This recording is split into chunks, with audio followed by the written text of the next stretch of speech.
All right, we're live. Welcome to Blades in the Dark, the one shot aptly known or named Ghosts in the Blood. Which now, the more I say it, the more it just sounds like a ripoff of Ghost in the Shell, which it really isn't. At least not this game. It's like Ghost in the Shell, but not cyberpunk Not and cyberpunk, and has nothing to London do Gothic. with like cyberjacking or AI consciousnesses. I don't know. Anyway, that aside, this is gonna be our look into Blades in the Dark, and I gotta say, right up front, this is a very different game than I am accustomed to. It operates very differently in a lot of different ways with some of the standard methods of, like rolling dice and figuring out results.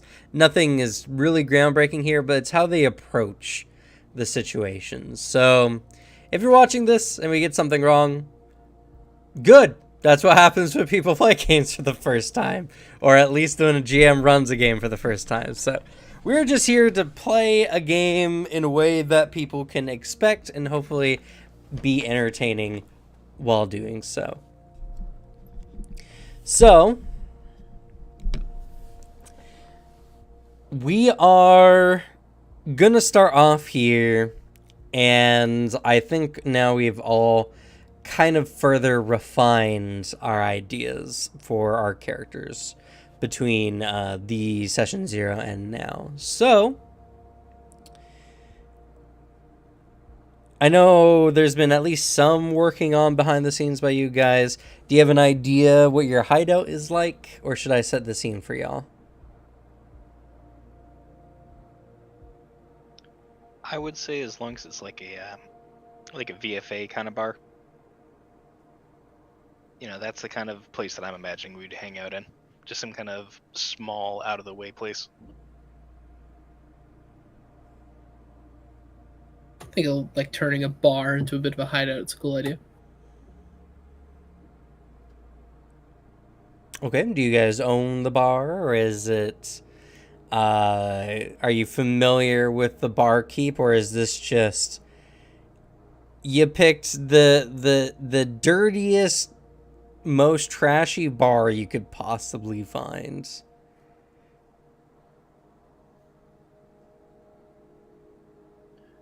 I would say it's a seedy bar where people kind of go to tuck into and hide, but it's not necessarily the most violent or uproarious. It's just kind of, if you could think of like the prancing pony from Lord of the Rings. Just a lot of smoke, a lot of people minding their own business. I would say we probably wouldn't know the owner unless we were old military buddies, so that'd be up to you. Well, that's the thing with this game. A lot of it's up to you guys. In fact, the game is so designed that many of the normal jobs that a DM is given can be invoked by the players as well. It's definitely a very different kind of game. Not only that, but we're playing a one shot, so it really doesn't matter all that much. But all right. Two of us are from Scotland and have eaten shit courtesy of the Imperial Heel. So having one of those like bars that kind of like leans a preference and has a certain crowd might be a little awkward for Alex's character, except that he's got the vouch at this point. Yeah, Imperial military. I would Fair. say probably fun if it was emphasis on the X part. Like It depends. or whatever. It goes Yeah. silent. A bunch of people like turn around. And it's like, yeah, but fuck them. Ah, fuck them. Turns around. Goes back to whatever they're doing. Like you have to buy like a round for everybody like the once, and they're like, all right, well, maybe. I'd say this place has a menu, but no one eats the food there. However, my character would be eating the food there. Could be a rat All burger. right. He doesn't know, doesn't care.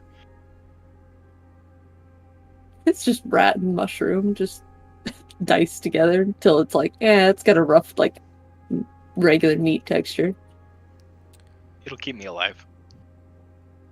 All right. I have 2 location choices, which will loosely affect the aesthetics. You can either pick a place in Char Hollow, which is mostly just like it's kind of like a local, not very big pub. Someone who's almost turned like the bottom story of their house into a pub kind of deal. Or it can be in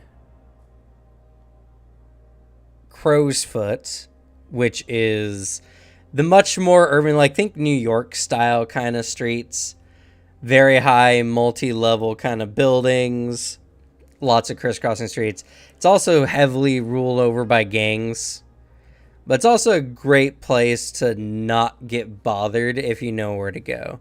Or you can always have a nice ash-covered glass at a random pub in Coleridge and hang out with the miners. What's the environment of Char Hollow like?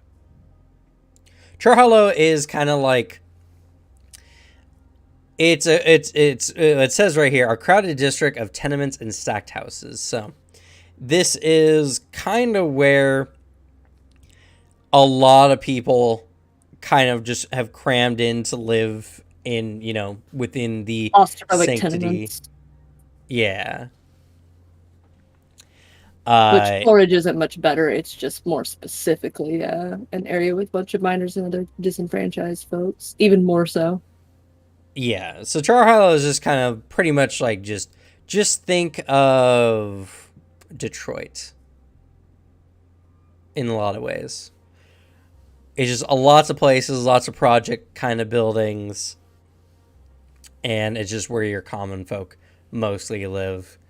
Where the difference between that and like Crow's Foot is like downtown New York. Gotcha. I mean, my vote's on Char Hollow, but all 3 places sound great.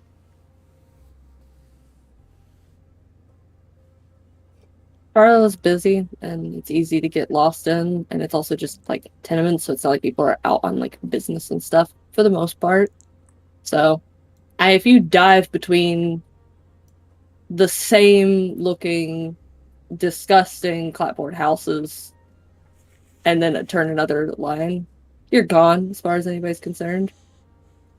It seems like a labyrinthine maze of depression, but where else to be? Okay. Sounds like Char Hollow's our place. Sounds like a pretty nice place to be. All right. And one other piece before we fully set the scene here. You all agreed last time that you are kind of the remnants of a group of individuals who kind of were loosely put together from a fallen group. But now I've heard that there's more connected backstories. So if you guys want to go into that a little bit more. So, Alex and I managed to work out a backstory where we both have the military background. However, my character is from the Tycheros heritage, so he's from a completely different island. Mm-hmm. In lore, there is what's called the Unity War, which seemed to be effectively the Imperial Army just kind of forcing itself upon other countries. Mm-hmm. So the resistance to that was a homebrew militia type, which I imagine my character would have been a part of. Alex's character would have been a part of the Imperial Army. So I figured the way we met was his character caught me trying to like steal supplies or sabotage some buildings or what have you while he was on patrol. He chases my character, and then they kind of get into like a Mexican standoff where his character ends up on a trap of mine. My character is going to get shot, so they work together to just diffuse the situation and both go home. And then they regroup later after the war settles. I kind of picture that part. Maybe it's not even like wasn't even fully like planned. Just both like find a job, turn up at the same place, have that moment of like eye contact, staring for like 5 seconds, like, oh shit. I like that idea better too, yeah. Oh yeah, I know you. Oh damn, hey, it's been a while. Remember when you held me at bomb point? Yeah, remember when you held me at gunpoint? Wild, huh? Small world. Man, Oh. didn't that situation wasn't that terrible? I would never like to go into war again. Okay. So go ahead. So then you're all being brought together by like a fixer. Is that what I'm kind of getting from this? Yeah, that would make sense. I figured we'd end up in the same circles of ex-military mercenaries. And then like we eventually had our big group that then bad shit happened and we're all that's left.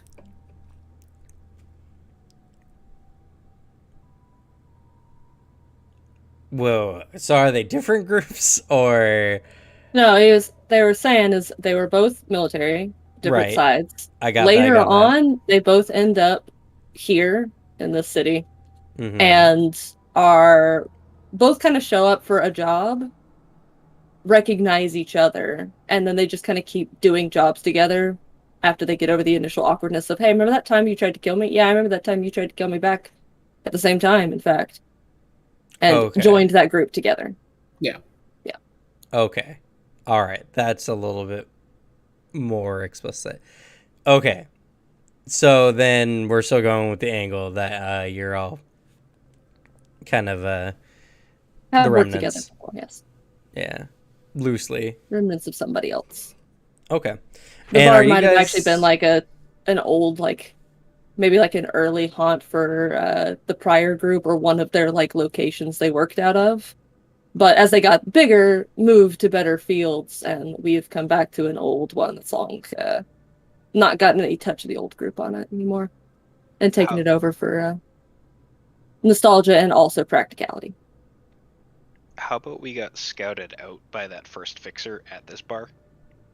And then, the hideout or whatever got raided, but this was just where we met before then. You know Okay. what I mean? Coming back to old roots, then. Yeah. Okay. Okay. All right. Sounds good. So, then we start off in one of the few kind of open streets of Char Hollow where a few family businesses have come together to bring the necessities of life: haircuts, shoe shining, diners, anything that breaks up the monotony of working in this electric bird cage known as Duskfall. Duskfall. There you go.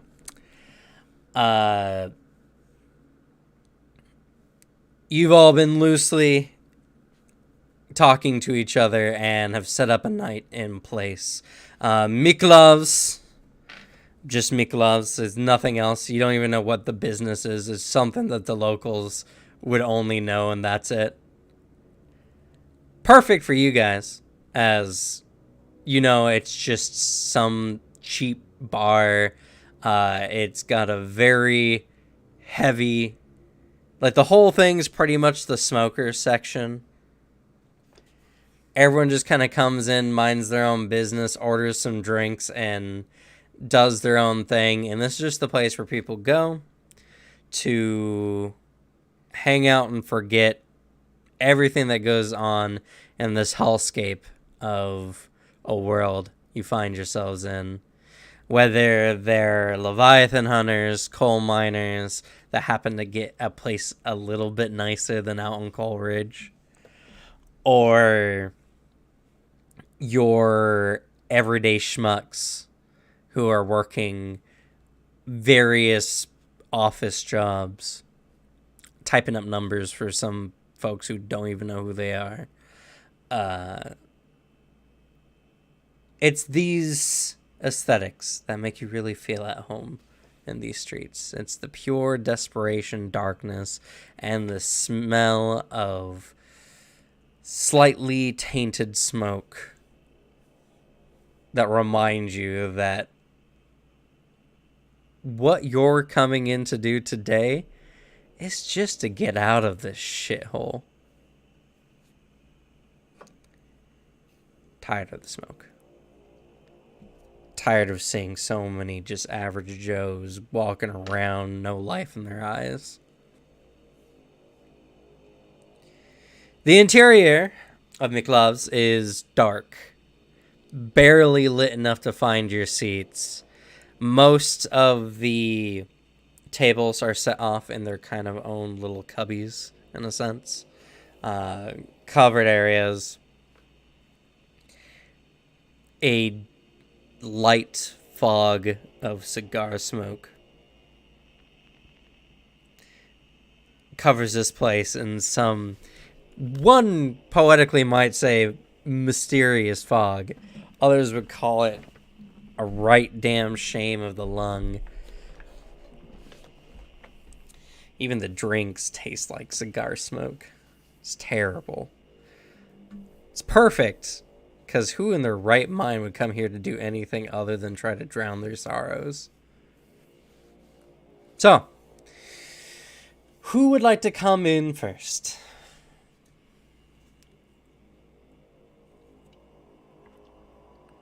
Stingray will already have been there. I was gonna say the same thing. However, he would be posted up at, like, if there's a bar, he would be up at the bar at the very end, just minding his own business and looking rather odd.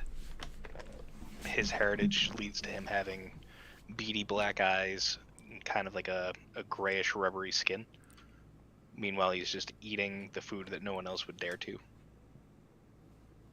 No one knows how long he's been there, but that's just kind of where you could find him. Okay. And for the other person who is already there. Bishop has been there for a good few hours previous than when they all projected to meet, as he had to ensure that this place was purely safe, that the people who are responsible for raiding their previous hideout are not waiting for them now. This isn't a trap in some sort, making sure that this place is perfectly safe. Bit of practicality and a bit of paranoia, you know? And he is, as well, already procured the best place for their meeting to make sure they can have maximum privacy. All right. So a flashback. He comes into the bar, sets his jacket on a seat, and walks out. Circles the block several times, counting every time he passes by the front of McLove's the number of people sitting straight up there. Finally walks in, ready to sit down and wait. A very practical 30 minutes ahead of time. And you notice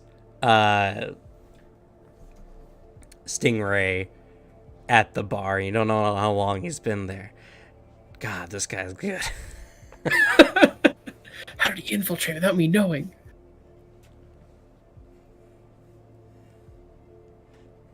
Then, as he's like passing by, noticing good old Stingray's there. As he's like passing by, there's like a bit of like a back of his hand smacks like your back lightly, like got us a table. Stingray will nod and then just, instead of taking delicate bites with his food, just kind of hork the entire thing down. Whatever it is, just big mouth it, pack up, and start walking over. It's some kind of fish sausage. And some kind is the only apt way to properly describe it. As he ravenously finishes his meal, you'll have like grease stains going down his chin, and he'll just pull up his scarf to cover it up.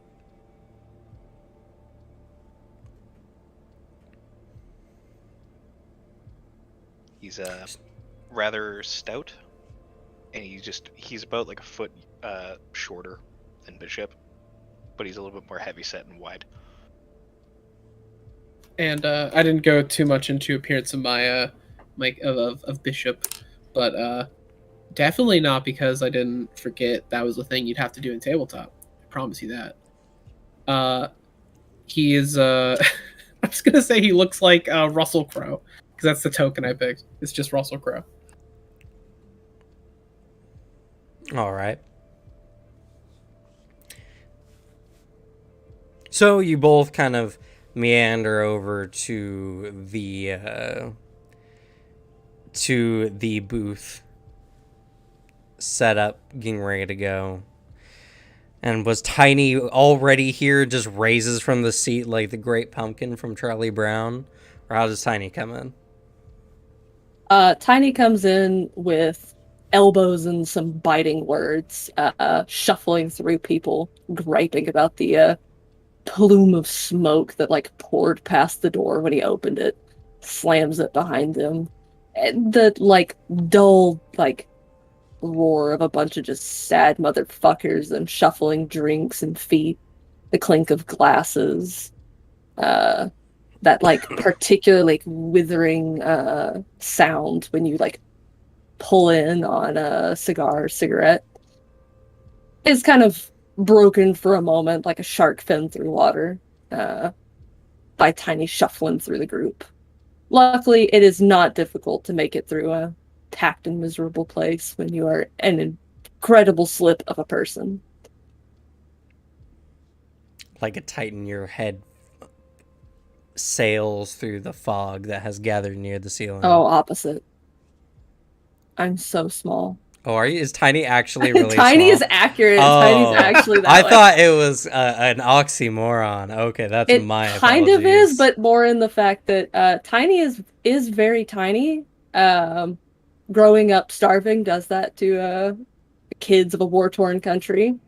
So even now that he's grown, he never fully like hit whatever height he should have.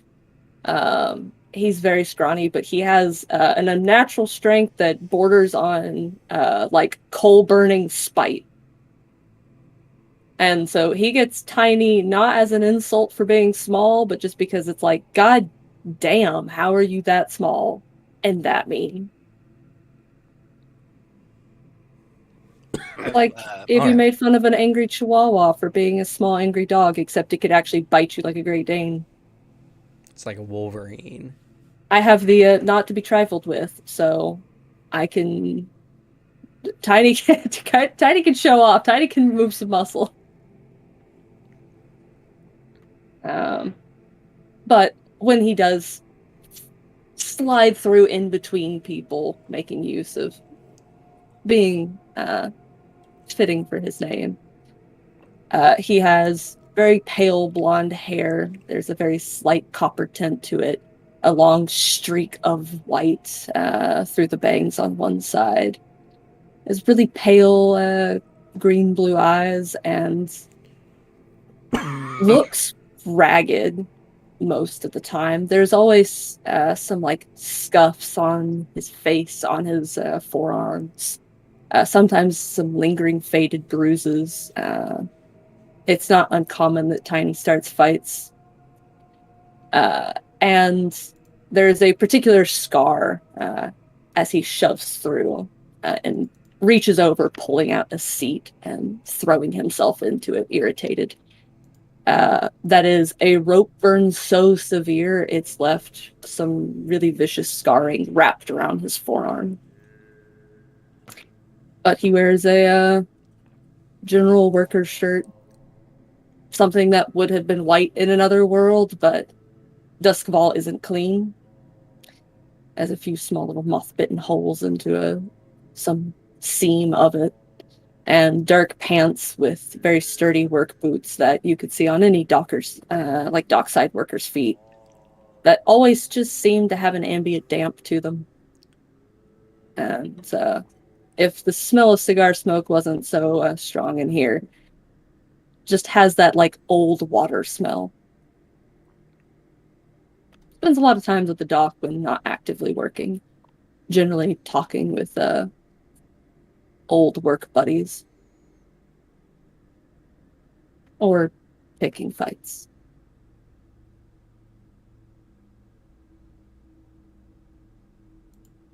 Stingray's happy to see you. Just kind of gives you a nod and a hand wave.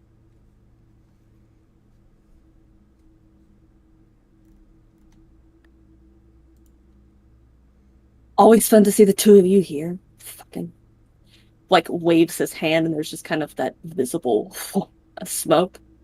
Shitty drinks that taste like cigar smoke. Everything sticks. And nothing has a soul. He just sets his elbows on the table and drags both hands through his hair. Think you boys can fix that? The smoke is like a warm blanket. It's comforting.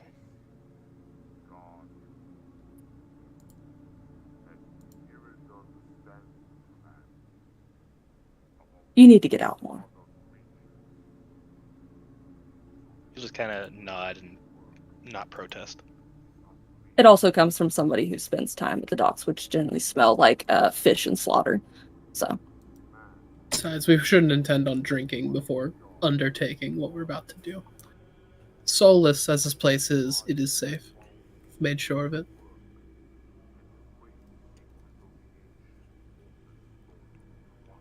I'll give it one thing. Hasn't changed at all.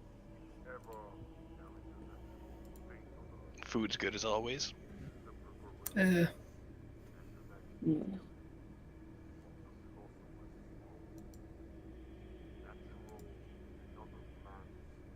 You'll kind of see him like pull out some like crackers or like a moldy roll or something from this place out of his pocket. Just continue to try to finish.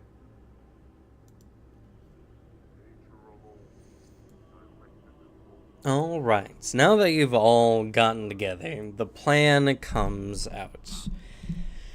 Now, this is a stage of the game. This is where you all dictate what angle you would like to approach things loosely, what's going on, and how you would like to get it resolved, and then we'll get into the engagement. Now, the planning phase, I should mention, is not designed to be very specific. Unlike in other tabletop games, you don't actually need to really know every little detail, or many at all. All you need to know is what you're doing and how you're going to do it, and then the rest kind of just gets determined by a die roll, as it were. I can't believe they did the impossible. They made a crime-based system that didn't have 2-hour planning sessions. Yeah. The rules seem very specifically designed to prevent players from just sitting out and just hashing out every detail. Insane. And that's kind of the general feeling of this game. A lot of it, kind of loosey-goosey. It's very much just run with the narrative. We're going to throw some dice whenever it's deemed necessary, and we're going to tell a story.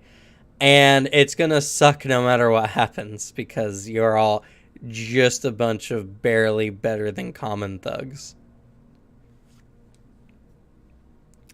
So, the plan is to deliver some of the plasm to the wackos who are looking for it. Now, on the screen you see over here, you actually all have control of these marks here on the map. So as you discuss, you can set these off. You can even rename these. And I don't know if you have access to... Oh, that's the wrong screen. Oh, wait, no, actually, that's the right screen. Yeah, you guys have access to everything on here. So you can pull out extra marks or what have you. Now, as we kind of discussed in the one shot, or in the session 0, but I'll rehash here. The job's simple, but stupid. You're going to get several drums of plasm off to these guys who claim that they can turn it into some kind of narcotic. And they're willing to pay you a dumb amount of money for it. Plasm is very not guarded. It is delivered from the docks to the night market in the southern section here. And it's taken up from the docks, set onto some wagons, and some blue coats run it to the refinery. You only may have to deal with, at most, 3 blue coats. So what's the catch? Well, plasm is dangerous, to say the least. The pure extracted blood of leviathans, just touching the stuff can drive you crazy. You get the static, where your brain kind of fizzles, and it disrupts more than normal the balance between life and death. People have been driven insane just by having a few drops of this stuff put on them. And as of right now, only specific people in the Imperium know how to refine this stuff. Even the people who work at the refinery don't really know much of the specifics. So the fact that these folks here say they can turn this into some kind of narcotic, well, first of all, it's the equivalent of trying to huff coal. Like, it seems damn near impossible, but whatever, they're gonna pay you a bunch of money for it, so that's the deal. So this mission will have a handoff point, and y'all can dictate where the handoff point is, though the handoff point does come with various complications depending on where you set it.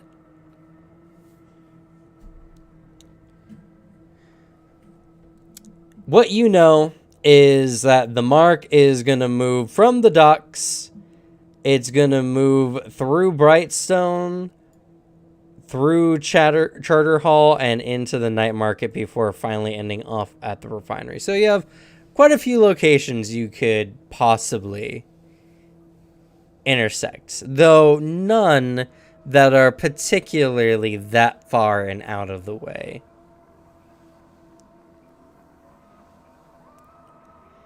So it's going to be a risky job.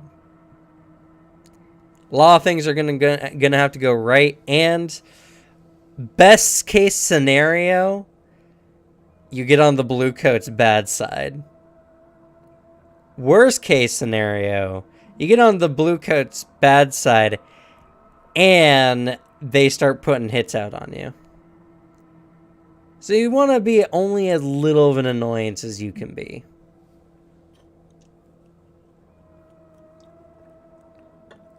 Now, something else to mention on this screen as well is the clocks. Now, for a one-shot, these clocks may come in handy during the score itself, but for a more long-form version of the game, whenever you, say, generate some negative impressions or some heat, you might earn a clock, and the clock will dictate like how much, if you right click them and then you can click multi-sided, you can select how many sides it has. And for instance, like, you might need to lay low for a bit. And so the clock will indicate how many checks you need to make to try to stay low, whether it's using particular downtime activities to, you know, try to cut some of the heat, or whether it's even turning in some of your own party members to get the heat off. Not only that, but it can also represent tensions. If you get on a gang's bad side, for instance, you might have a pretty filled up clock and be just a step away from disaster and earning yourself a rival gang that's going to do nothing but try to make your life miserable. So you'll need to use your downtime activities to reduce that clock until it goes down to nothing. But you are all free as of right now to use the map, use the board, talk out your plan. The only thing that you guys really need to dictate is the where and the how of it. You need to just designate what you're doing, where you plan on doing it, and then you're going to give me a detail of your plan. And it's very strange, actually. I don't see any tooltips or handouts here on the types of plans. Yeah, that's very interesting.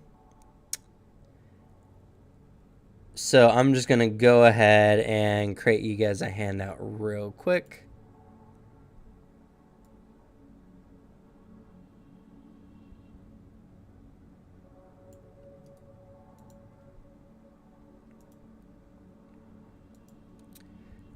Though I'm pretty sure y'all are gonna... Let's see. The plan. Oh, I should have saved that. On our character sheet, we do have actually a planning and load section. It's above the clocks. It's underneath the gear. On your character sheets. Bum, bum, bum. Oh, there is. Okay. This really does not go too much into detail on any of that, though. Nope, that's on page 127 of the handbook. Yep.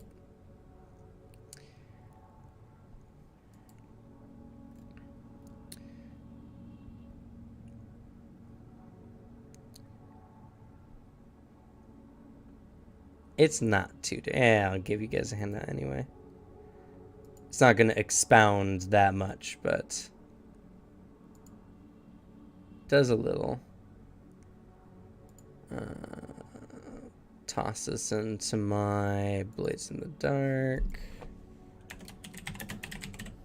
I would say most likely we're going to be going with the transport type of plan. Would you guys agree with that? In that we're thinking about doing some hit during its transportation. I do remember that was the plan we're going with. It's more of based on the types of plans. I think the transport one makes the most sense because we're going to be taking the vehicle and then trying to steer it towards where we need it.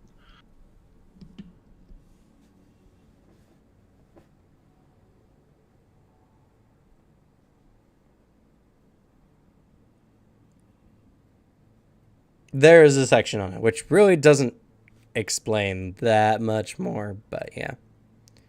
What was the route for the mark again? The mark is going to move from Ducks. It's going to cross over to Brightstone, then to Charter Hall, then to the night market before ending at the refinery.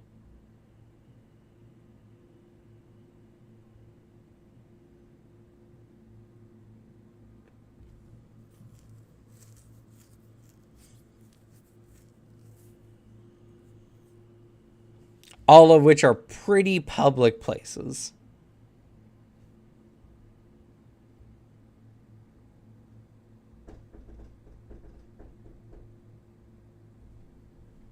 One second.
Sorry about that. It was missionaries. They always Never hit you when you least happens. expect it. I was like, "What? Who's knocking on our door?" At Then they seven- want me to explain why I'm an atheist, and I'm like, I don't have time for this. That's what they taught us. They taught us to spring on people right when they're starting up the devil's game. Hmm. But I didn't want to lie to them either, so. It's kind of funny to make up a fake life to a person you're never going to see again, though. Yeah. I'm sure that's something you love. If they attract I too much attention, they might come back. I plead the fifth. Anyway, so the thing about the detail that you all need to keep in mind is the detail more or less sets the stage for how the plan starts.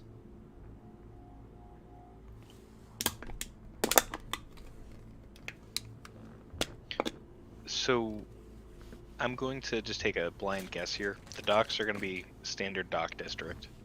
The night market is going to be a bustling bazaar type of thing. What about Charter Hall and Brightstone? All right. I think yes. You can actually on your handout section there, you can look up the Duskval landmarks, and I'll give short little blurbs about each area. But as the GM, I can tell you, Brightstone is where the grand mansions, luxury buildings, and large statues is found. Is very heavily patrolled by bluecoats, and the only reason why the plasm makes its way through Brightstone at all is purely because the roads in Crowsfoot are terrible. And spilling this stuff is really bad and attracts ghosts. So they take the best streets they can, at least where able. Charter Halls is where all the civic buildings and offices are. It's also a hub for a variety of the upper class shops, artisans, and Wall Street-like commerce. And the night market is the trade center for all exotic goods imported by rail. It's where things come in and out of Duskfall. It is the heaviest trade center of the entirety of Duskfall. And it is very busy, but also kind of hot as far as, like, you know, bluecoats are concerned.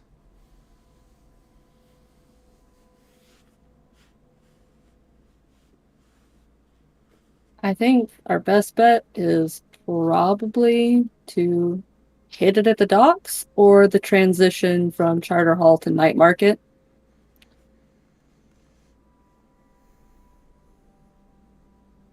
Because if we can hook it at a Night Market into Coleridge and be gone, or take it from the docks and avoid having to go to Brightstone or Charter Hall, because it's going to be real nice there. We're going to stand out like a sore thumb, and then the bluecoats are going to be like an anthill hunted through a wall.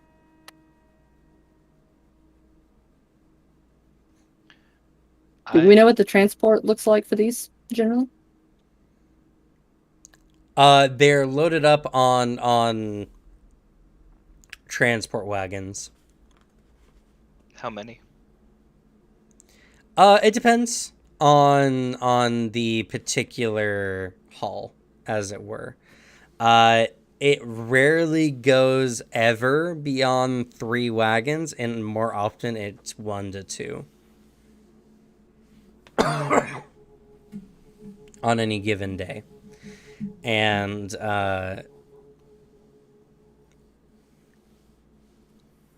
given the benefit of the doubt, and you guys have all the time in the world to prepare for this, you probably could get on one of the less busy days and have it target only a single wagon.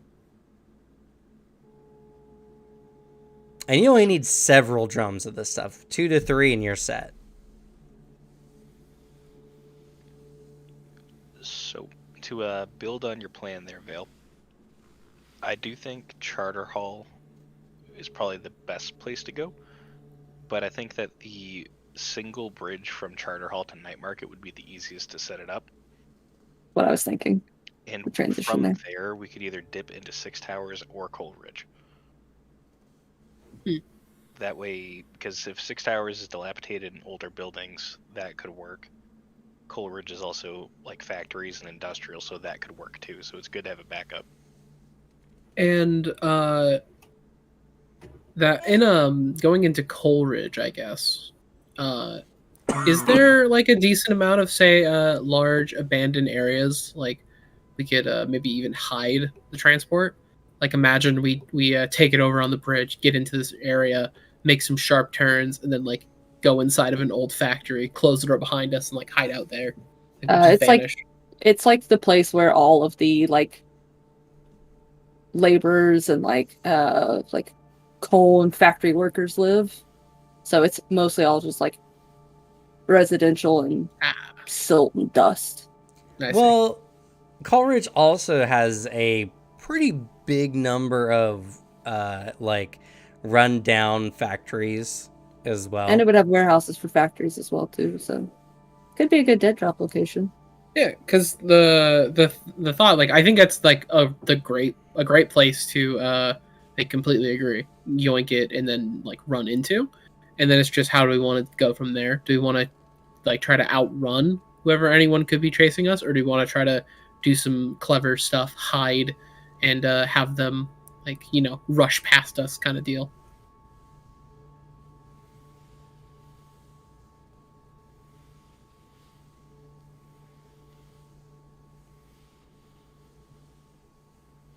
How good is the communication between different districts? Many of the proper communication of this time is done by phone booths or particular like wiring stations. So like for the various like district garrisons where it's kind of like police stations in a sense, they can communicate with each other quite easily. The Night Market has these phone booths kind of like everywhere if anyone can manage to get to them, but they're gonna get there, have to make a call, and then call for backup that way. And you never know what kind-hearted citizen, quote unquote, might make a call themselves.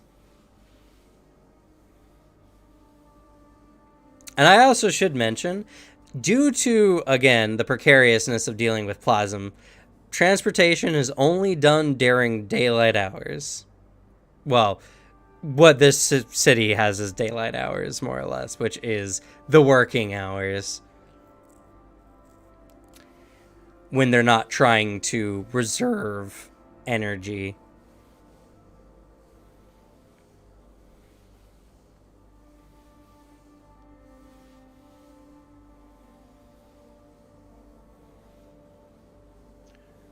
So, do we know the route the vans are taking, or is that something we'll have to pick up as we go?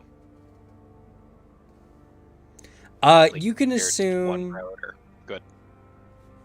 You can assume that they are taking the most direct and least encumbersome way there.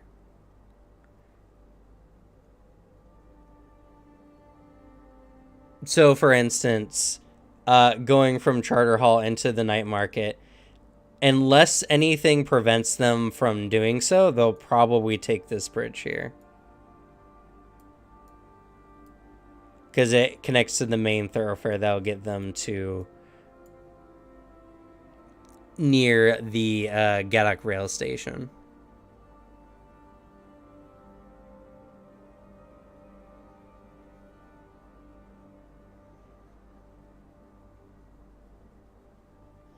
I think we should hit the mark where I put the token. From there, we could try to fake go into Six Towers, do a little loop around, or we could just go straight down towards Night Market and then take a sharp left. Would you rather hit it closer to the bridge going into Night Market?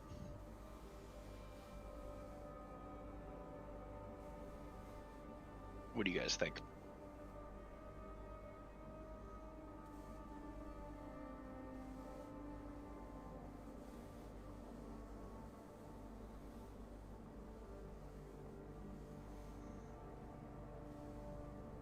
I will make special mention, if you actually look here on the map, these star-looking buildings are the Tesla towers that keep the ghosts out. The center point of Charter Hall over here, this section, has these smaller ones that keep local ghosts and smaller entities out. That's because this is the center of, like, the Bluecoats, like, main stations and a variety of other important buildings, like the governor's place. So yeah, definitely not there then. I mean, not unless you wanted to leak one of the barrels in the area, so everybody's like, "Ah, shit, we got to clean that up like right now before any ghosts creeping around the city start converging."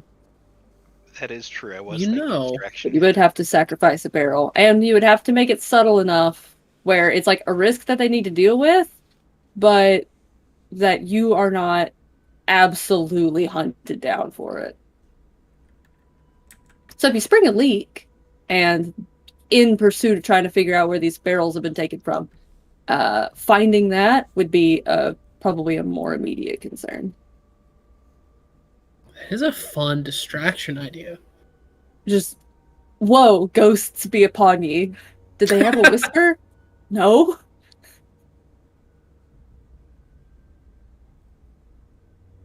So do you think we should set up, like, right there on that bridge? Try to hijack the truck, launch a barrel back into their district, and then get going?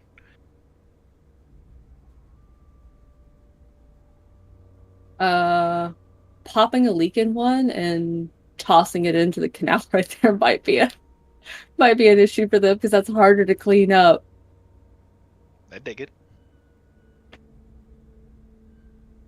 It is like nice and quick, and then we can immediately like get going. The problem though is we will have to be in Charter Hall in the first place and not look suspicious as fuck. Well, Easy, you know? Like, we're not suspicious folk, right? I mean, could we just be in Six Towers and just creep onto that bridge? Because it's kind of in that nebulous zone. Could hit it right at the same time. Six Towers is predominantly like a historical section of town. It's like the old town. Nothing's really used there, but it has a lot of like museums and other public sites as well. There are other places that have just fallen into. So it is mentioned as dilapidated in some areas.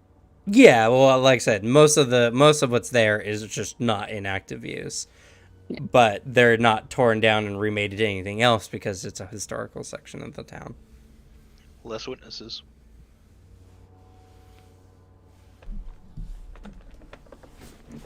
So do we all agree for this bridge, or do we want to move it? I think that bridge is good as any. Granted, I also I don't know the most about all these districts, so I'm operating off of y'all's knowledge. I don't know if there is like a better district to do this in, like crime district. People just look the other way when a crime happens. We can also set up in Six Tower, take a boat to underneath the bridge and hit them when they try and come across it. Force them out. I mean, you have fucking explosives, and nobody wants to be, one, exploded, or two, exploded with, Leviathan plasm. Toss them into the fucking river, and then, we are the dock workers who are taking it into Night Market, and then cut into Coleridge and stash it in warehouses for some gross old factory that nobody uses. I like it. I'll also make Yeah. special mention that there are 3 bridges leading. Actually, there's more than 3. Yeah, let's see. 1, 2, 3, 4, 5, 6, potentially It's gonna be 7. the most direct route, right? Yes. But this route could be arguably just as direct.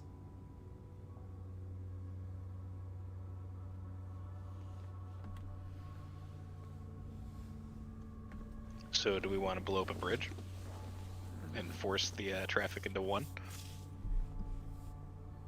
I mean, Jesus. Yeah, there's kind of like 2 main streets.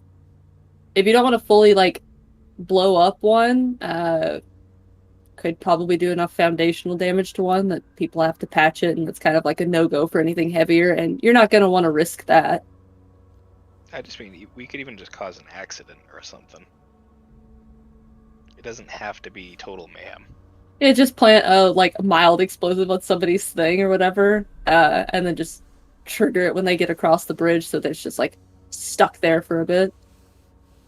Are they wheels or tires? They are rubber tires. Like full rubber tires. Like solid, not inflated. Yeah, non-inflated. Okay.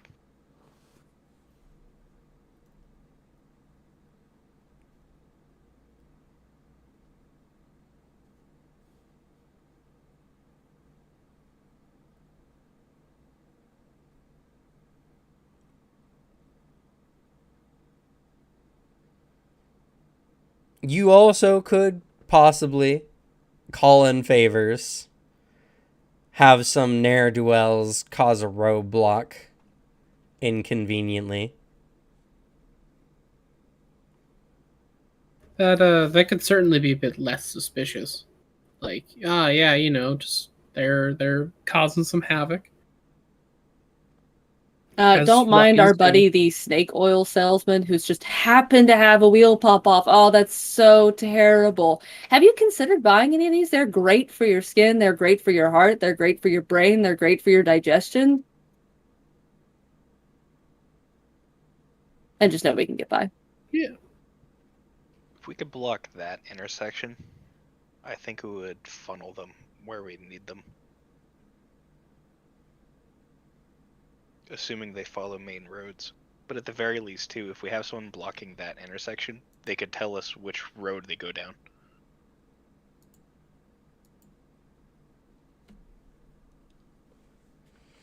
All right, you might need to make a somewhat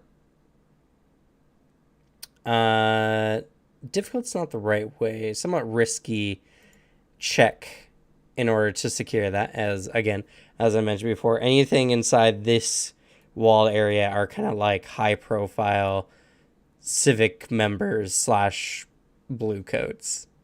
So being even in there in the first place, you're gonna need to do some mighty hard convincing.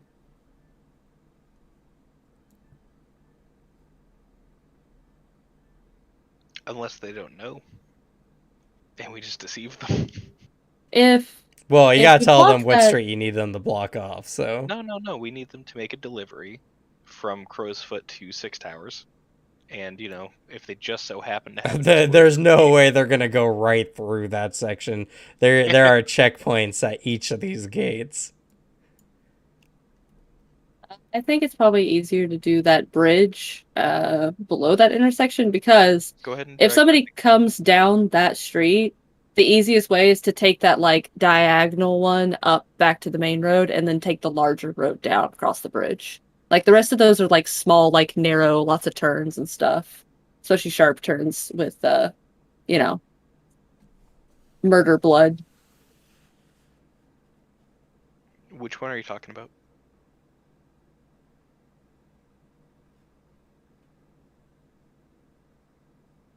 So block off there, and people would be more likely to go up this little diagonal to the right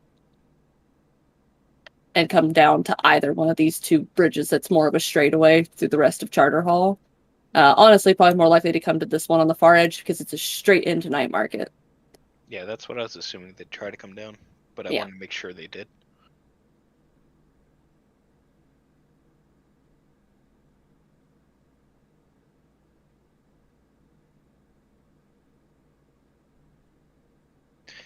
I mean, the other option would be to just take them out at that bottom bridge going into Night Market and then pump it into that river, but it's not quite the same effect. Well, I think we're starting to get into the nitty-gritty details here.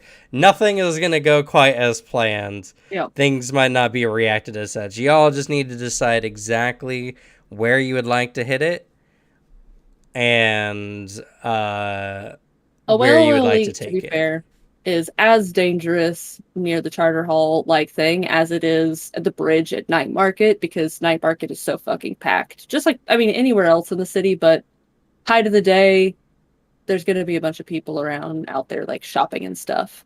There's nothing immediately nefarious about a whale oil leak, but there is about it being on the ground leaking, yeah.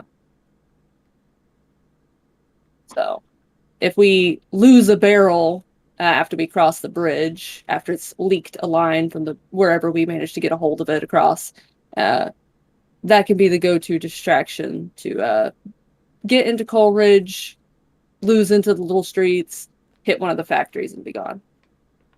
Fingers crossed. All right, so plan A, we'll go for this top bridge that we're eyeballing already, and then plan B, we hit it closer to Night Market. Does that sound accurate? There's only going to be one hitching of, because that's when y'all are jumping on trying to do it. We can just do the transition into Night Market. I think it's probably safer and further for the Blue Coats. Like there will be more in Night Market, but we will be right next to the headquarters. It's much less of a phone call, get the guys together, if we're doing it outside their HQ. Mm. So I think we find somewhere, canal side, 6 Towers. Keep an eye out for its approach down the main street, either the one directly ahead of there or the one directly across to that other like main street that's over here. So keep an eye out on this kind of like these two streets, and then so that I'm get ready to hit it when it comes across the bridge, or right before it does, since there's not like a bunch of buildings right there.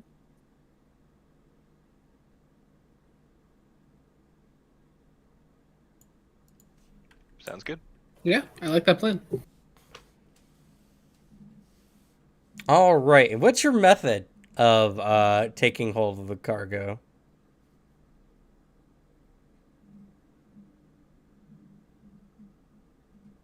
I'm firm on the cause an accident, cause a ruckus, something to get that vehicle to stop, and then just carjack. Since Night Market's right there, could have one of the shady businessmen be crossing the bridge at the same time, lose a wheel.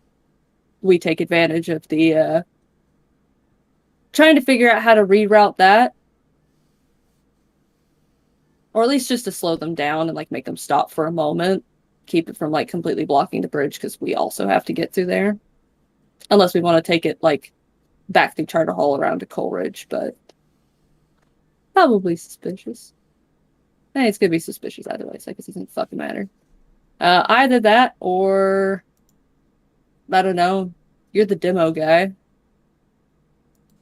Or just hop on, kick them off. hope that works, but really depends on the layout of the carts. Are the tires like a standard size for all vehicles? Relatively. So it's possible that we can just destroy the front end of this thing. Well, I guess not. I guess it would probably take a long ass time to change a tire. Also, don't forget, the details don't matter. I just need to know the when, where, and how. That's it. Well, we're gonna hit it on that bridge. And just carjack, I would imagine. Okay. But we might want to take another wagon there in case we destroy the wagon. Does that sound like what we're going for? Have one parked hooked around the corner in Night Market. Though the problem is that we would have to move barrels. And they're hefty. That or we drop them off onto the canal. I mean, I was originally all for toss them off a bridge, float them off down the canal.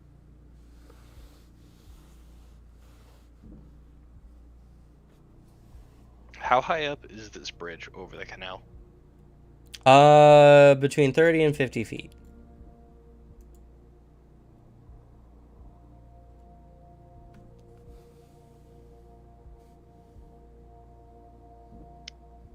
Is there a boat that would be feasible for us to obtain that could hold these barrels? Or do they weigh too much? Each barrel weighs 50 kilograms.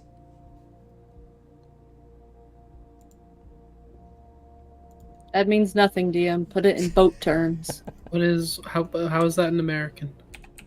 How's that in Like American? 110 pounds. 110 pounds. Oof. That can be heavy. Yeah. I mean, not if we. we tether them when we toss them and just float them in the water behind. Would they float? Is that confirmed? Guess that depends. They would. They're not, or at least they contain enough air in them to allow for them to float, at least like barely so. They wouldn't sink all the way. They don't have the ability to fill these things all the way to the brim, nor would they.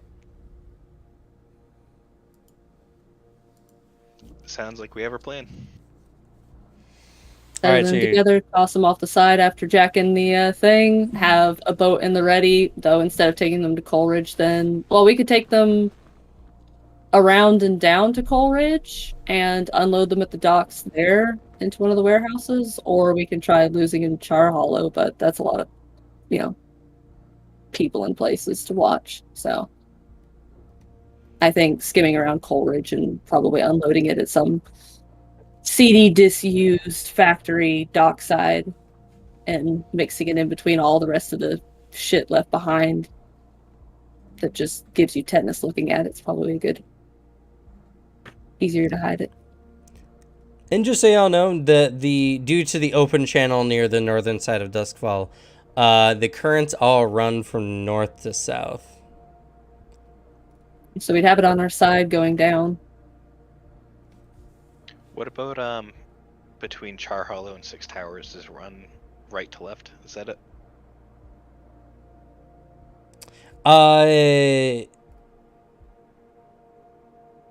Let's see here. Actually, maybe it runs south to north. That's a river. It's so hard to know because I don't know what the rest of the map looks like. It might be a tidal push, so depending on if it's high or low tide, it might change and weaken out the current from the river. I don't know how powerful the river is, so.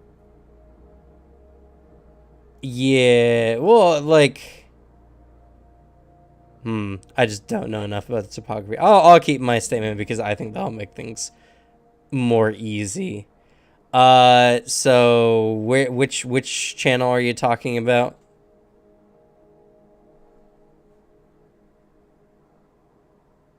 That channel? The water predominantly pushes down through this canal. But if we caught it here If you caught it and here, let then it come it'll down the main road and go then down this way. Yeah, because I was thinking if we wanted, we could take that dock right at the edge of Charter Hall if we wanted it, or we can go just straight down to Coleridge, depending if we thought land travel was safer or not. So I didn't know if we could get to the top of Coleridge basically and go down that way, or if we just want to dip straight down. they're going across to Night Market before they go to Refinery, so we still would have to like block a street. So most likely like block here, hit it here, and then take it down and hide it at wherever we've scoped out down here. I guess like quick little question. How what's I guess the particular plan to carjack and then yoink the cargo? Because I'll say, at least on my end, I'm real good at shooting. I'm not real good at threatening, and I know killing people here is kind of rough. I'd like to not get haunted. That's the least of your concerns. Okay. People only get haunted in that way when a death is particularly gruesome and prolonged.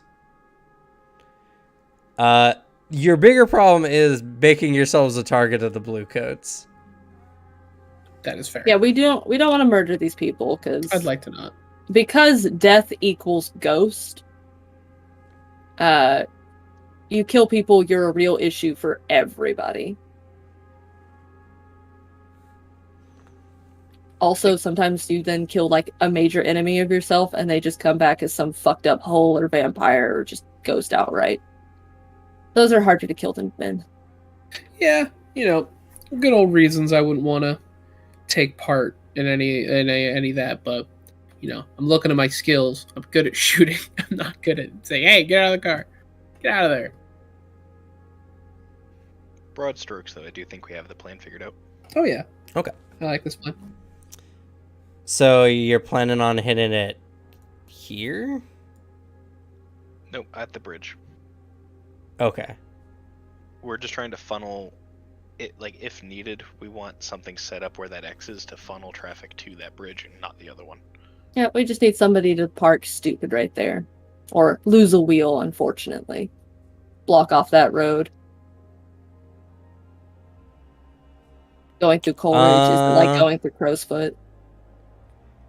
I will tell you they will most likely try to go through Night Market as much as possible. Coleridge is also not known for having great roads. Yeah, I mean, that's why I was scoping out the other bridge first.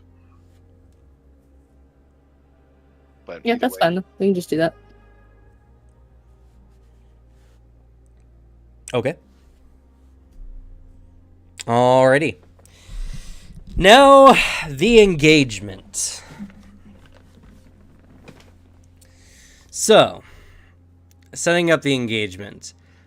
This is another place where Blades in the Dark really takes a turn away from conventional tabletop.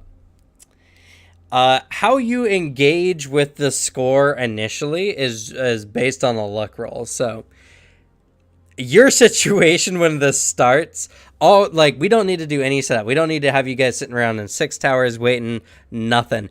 When you guys start, it's already hot, is how this is gonna go. We're moving in. It's not even that. By the time you guys are able to act in character, you guys have either gotten control of this or need to take control of it. That's how the game Something's gone rolls. real well, real bad. Yeah, Immediate, it's very let's go. interesting. So, how engagement works. There is a luck roll, which is a single d6. Now, there are various advantages or disadvantages that we can argue with a bit and wager to get you more dice. Now, this is going to be based on a standard skill check, which I believe they go over the rules in the action roll section. I have to double check just to be sure. Oh, am I dumb? I'm dumb. Oh, no. Well, yes, I am dumb, but not as dumb as I thought. There we go. Action rolls. Yep, there it is. So, everything is kind of based. A 6 is good, 2 6s is a crit. A 4 to 5 means you accomplish what you're trying to do, but there are some complications. And a 1 to 3 means there's something bad happens. But rarely, actually never, in engagement does a 1 through 3 mean that, like, the mission fails. It just means that you're going to be in not the best situation. And it will determine how some of the scenes go moving forward. So, the first advantage, disadvantage is, would you guys consider this a bold or daring action, or do you think this is a simple one? You know, I don't often call carjacking simple. I guess what's the definition of both? Like, I mean, for the this plan game? itself isn't like we're going in guns blazing, explosive raining fire, No, or no. dropping from the ceiling with cool, like, crazy out the wall shit. But we are stealing something that can drive you crazy if you get a drop on you. In between Copville and Cop Workingville. I guess it determines what you'd say on it. It was not supposed to be a difficult question. I think what you're doing is very bold. You're attacking the blue coats and stealing ghost-infused whale blood. It's a pretty bold action, if you ask me. Maybe this is just like a Tuesday for my character, Cam. No, this is not a Tuesday. I think we're doing something incredibly stupid out of desperation, and I think that we should just call that a Saturday plan. No. If it's not a Saturday plan, it's a Thirsty Thursday plan. All right. Bold action it is. You guys get an extra D6. All right. And this next one is not going to be super potential for y'all. Do you have any friends or contacts that can provide aid, or do you have any enemies or rivals who are willing to interfere? This is kind of a neutral one. Not a lot of history. The most we could get is probably, like, I am a former dock worker, so the people who, like, loaded the stuff up could have given us some information on the route in advance, or on the people who will be picking it up. Or they lent us a boat. Or even just lent us a way to transport. I know I selected it on my sheet. I don't know if it means anything. What is a sentinel in the system? Is that under your item loadout? Yeah, I picked Deadly Friends. I don't know if that's a thing we actually did. 1 second. Oh, your dangerous friends. Yeah. That's like our contacts. Yeah. Contacts. It doesn't come into too much play because this is just a one-shot, so I wasn't sure if we wanted to use, like, actual ones. Yeah. But if nothing else, if allowed, I could use contacts at the dock to at least, get us some information for our boat. Yeah. I mean, I don't think that would necessarily... if anything, that just allows you to perform the boat action at all. So I don't think that necessarily gains you an advantage, necessarily. Being that I picked the Saboteur special ability, would I need to burn my apothecary contact to have... sorry, I forgot the name. Binding oil? That's more of an in-heist thing. I don't know if that would necessarily count as for, like, a situational. The point of this particular part of the engagement is, do you have information or abilities that can give you insights or allow, like, if you had, say, like, associates who, like, worked in the night market, for instance, who might cause a block up. That would be something a little bit more viable. I said, I think this is pretty neutral. I don't think there's anything here necessarily. Even with the dock people on your side, I mean, the most I can tell you is like when it's a single wagon versus not a single wagon. So Yeah, I think that just neutrals out. It's fine. yeah, it's fine. All right, last bit. Are there any other elements that need to be considered? Maybe they're low tier targets. No, if anything, they're actually probably like a tier or two above y'all. Let's see. Maybe a higher tier target will give you a -1. Maybe there's a situation in the district that makes the operation more or less tricky. I don't think there is anything in this district necessarily other than just the sheer amount of context, but that's more of a consequence thing than it is a engagement issue.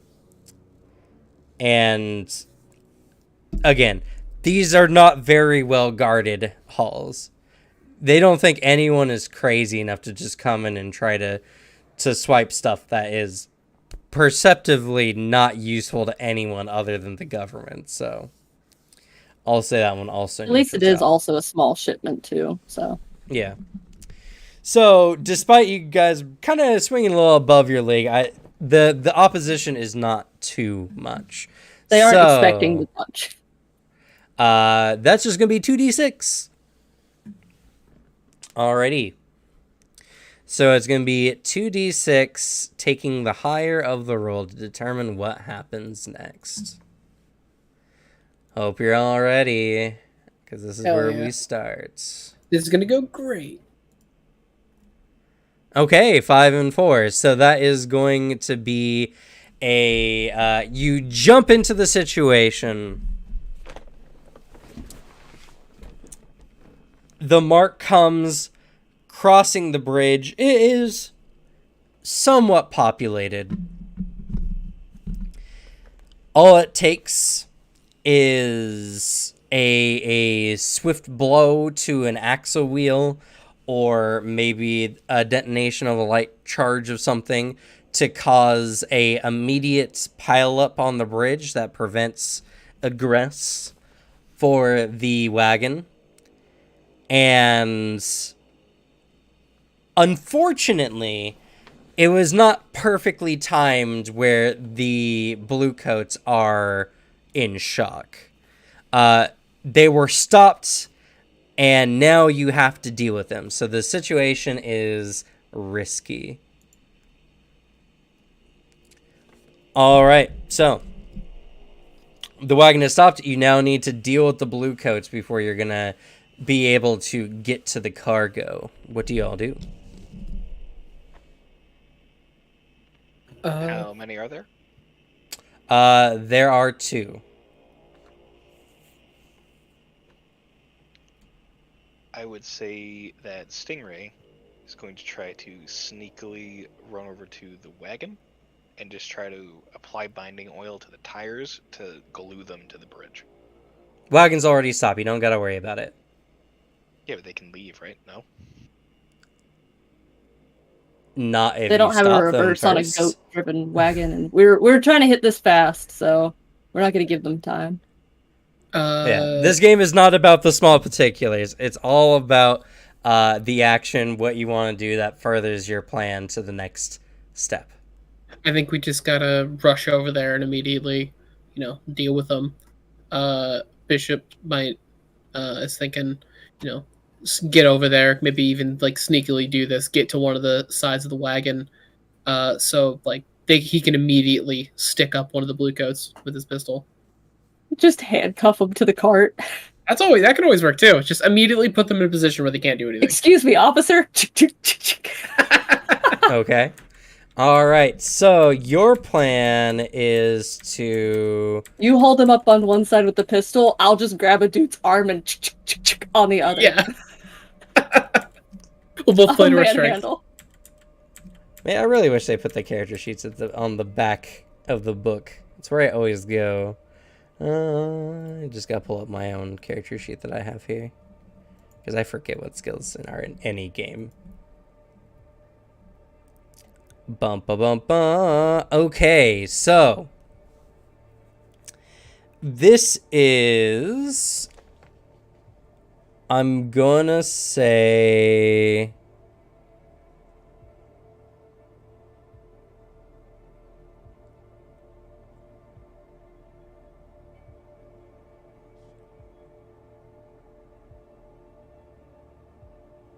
there's gonna be a command roll. Ow, that's what I was talking about, gang. I mean, you're trying to Command- stick him up non-lethally. You can attempt to persuade me for a different skill. Hunt, because I'm hunting with a gun, and you said that was the gun skill. Did I?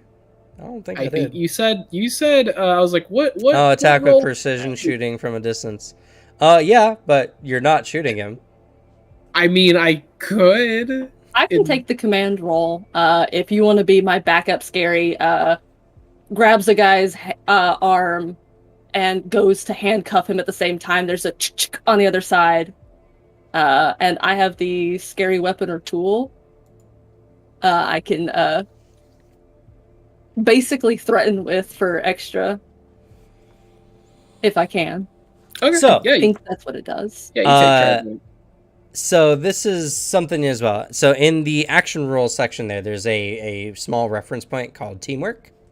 These are the different actions that you can take that can help the scene along.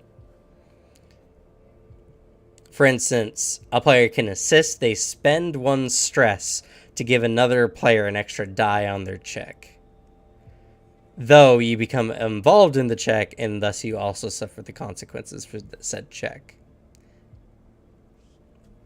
Can either assist or you can set up. Sorry, what's up? Would like pulling a gun on somebody right before I come in for the command be an assist or a setup? It can be either one. You all get to decide which ones you use. Then I guess you know what I like the. I think the assist, like cinematically, I imagine like Tiny going in immediately and right at the same time, Bishop pulls the gun like just against the other guy's head, so it's like immediately assisting you in that threat. Yeah, goes to grab one of the guys. Does the I wouldn't fight back if I were you. And on the other side of the other guy, he hears the of the pulled hammer. Yeah. I'll take the protect a teammate action and keep a lookout to see if there's any witnesses or anyone else coming in. That's not even what that does. Protect is when an ally would suffer from some consequence, you just take it yourself. Then I'll assist a teammate by keeping a lookout. Okay. Well, so here's the thing, right? This is resource spending, so y'all know how much stress y'all got. Yep. Yeah. Or do we you not? don't want to, because you'll spend. Both of you would end up spending stress, and if it goes wrong, both of you would be hurt in addition to me by it. Yeah, so there is, and let me double check real quick. Actually, did that give the page number for the action rolls? This is debatably the most important part, though, right? So that's why I figured spending the resource here would make sense. There's a lot of important parts to come. I actually don't know how much stress I got. It's a bar on your sheet right underneath your vice purveyor. Oh, okay. It's just a set number. For me, it's 9. I also have none. Yeah, it's just set, and you have 4 trauma. I see. Because does set up Chill. cost stress? Could have swore they all cost stress, but I might be mistaken.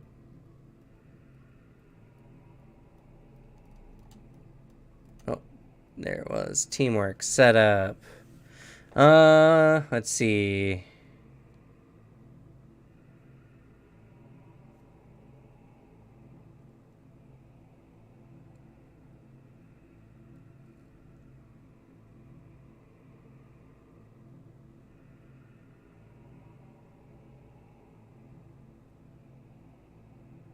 Okay, a setup is just an attempt that requires you pass a skill check. Or an action roll, I guess is the proper way to put it. Well, assisting... But you don't have command, so. Yeah. It can be any other action for setup. Same with assist. A setup, you're just doing something else. For instance,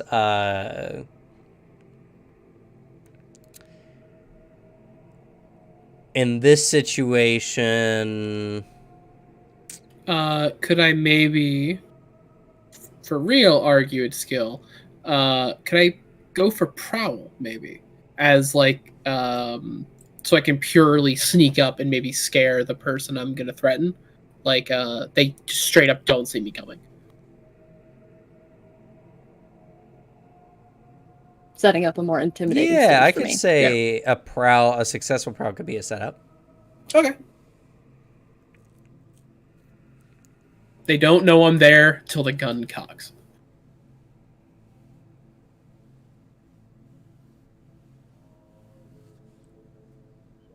What about you, Stingray? What would you like to add? I'll hold off then. Okay. Save that stress, for now. All right. There are also some other rules as well that can be used to help enhance a check or not. For instance,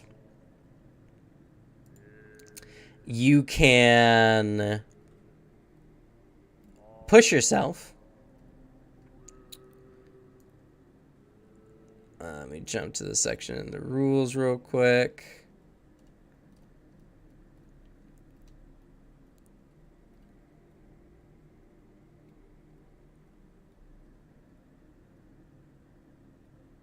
That's a fact. Here we go. Add bonus die.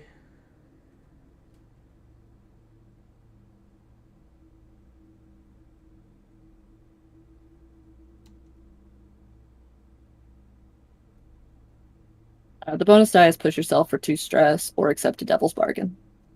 Yeah, I was looking for, like, there's another page for the push yourself stuff.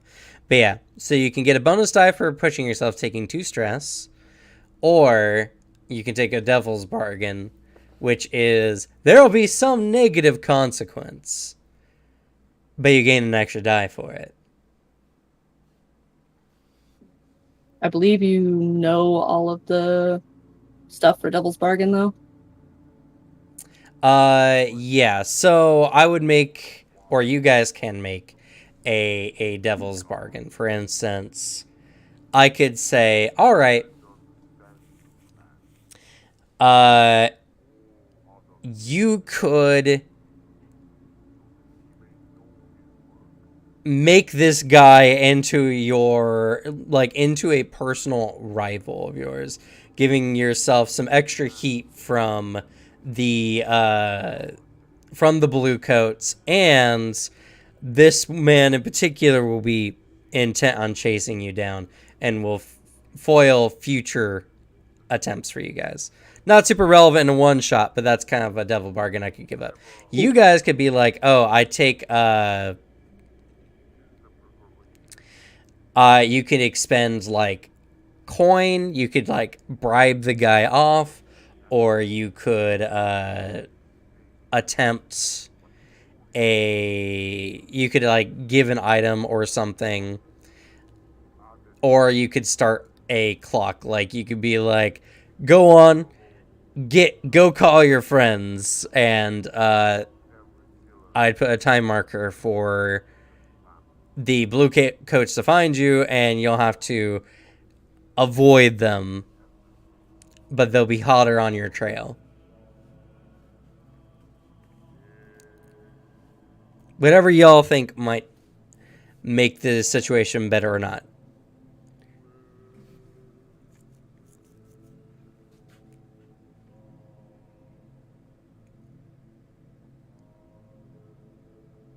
All right, with your assist, I only have 1 command, so we're at 2 die then. If And he then- succeeds his prowl. Because he's doing a setup, I believe. Yeah. Am I Um, able to see if he succeeds before committing to not assisting, or is it all at once? You can. I don't think that was actually explicitly mentioned. you can do actually. flashbacks at any given time, so I imagine it's just like the movie scene where like they really think they're about to like completely fuck it, it's game over, and somebody else cuts into frame and does whatever. Well, flashbacks have a different mechanic. Well, yeah, I know. I'm just saying it's like it's already in a game where like the cutting back and forth between scenes and like It's in whatever's the spirit. most dramatic in the moment. Let's see here.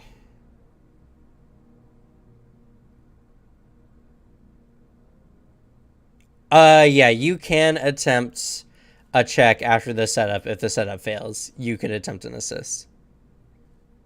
Sweet. So you can try your prowl. I'll try commands with 2 dice. I also have a scary weapon, or tool, so I get an increased effect when intimidating people. So whatever the result is, it's better than it would be. Hell yeah. Okay. So go ahead and make your prowl to sneak up on the guys and put them at gunpoint. And position risky, right? Yes, the position for this is risky. Effect? Standard? This will be for a standard effect. No bonus dice. No. I got 2 2s. That ain't good. All right. So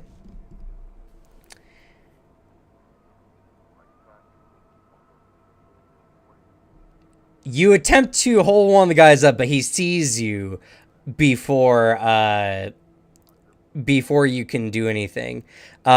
He attempts to wrestle the gun away from you. Oh, You will no. lose your gun. This Actually, I have an idea if he tries to take my gun. okay. He is trying to take your gun. Well, I no, have he a- will take your gun is the complication. I have a fine pair of pistols. The moment he feels I'm taking it, he's like, I'm not gonna win this fight. Immediately, like, almost lets him have it, but has another gun drawn on him, like, immediately. Because I do have 2. I have 2 pistols. Okay. Yeah, just so he might have the gun, but he's still at gunpoint. All right, sure. So then he takes your gun, so make sure that's marked. Yep. And you attempt to pull another gun on him. I guess this will be a finesse check. Or let's see here. Would it be finesse? So I would like to assist. Yeah, you can assist. Due to his failure, I'm going to light off a smoke grenade, which it seems to be either tear gas or smoke. And I would just like to roll it on into the blue coats coming on in.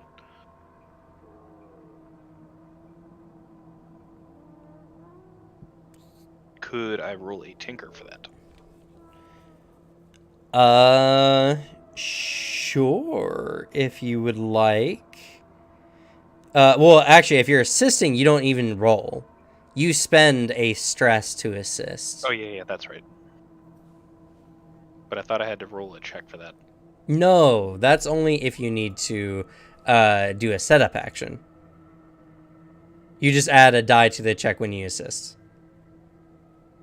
Okay. Okay.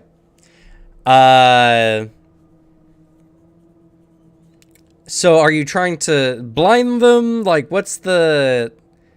Because he's trying to stick these guys up. I thought the goal was we were trying to intimidate them and command them.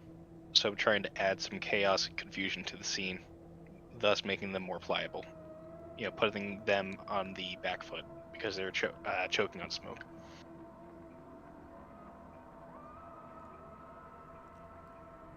Sure, okay.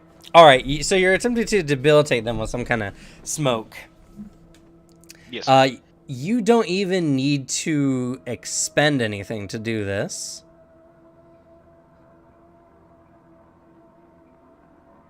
Because the items actually do stuff, right?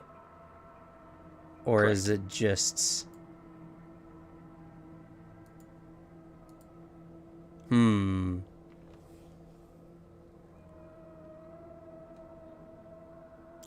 Is there a specific effect of your item? Or is it Let me just get like... forward. Sorry, what? Creates a cloud of acrid smoke that's difficult to breathe and stings the eyes.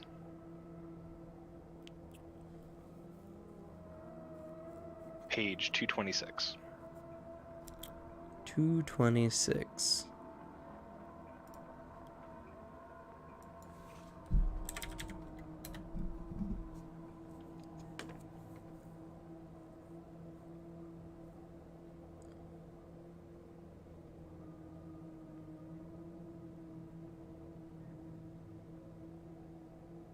Okay.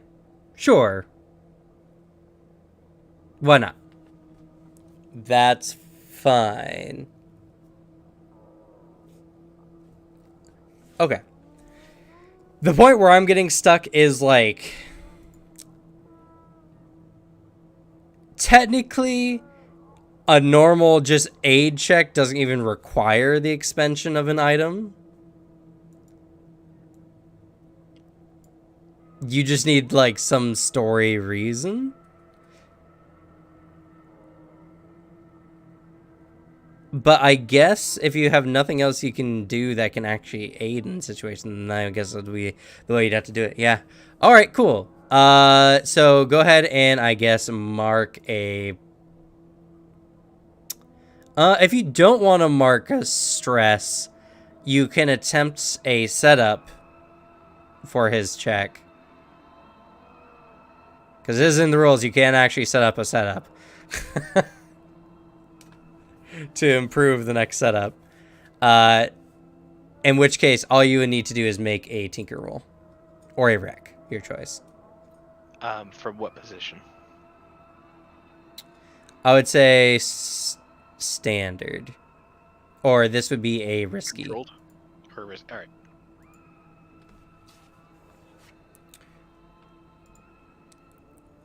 And 0 bonus dice, correct? Yes. Okay. That's a 6. I don't see that anywhere. Sorry, what? Where does that go? I don't use Roll20 often. Oh, it's in the chat box. The 2 little bubbles, or chat bubbles at the top. Got it, thank you. No problem. All right, that's a 6. So that means that is a increased effect, or for a greater effect. So now for our gunman here, you get an increased effect for your check. It's either an increased effect or improved position. I guess you can choose. Increased effect means what you do gives more benefit. You're also setting up, so that's not as important. So I guess improved position is better, because that means if you fail, not as much stuff happens.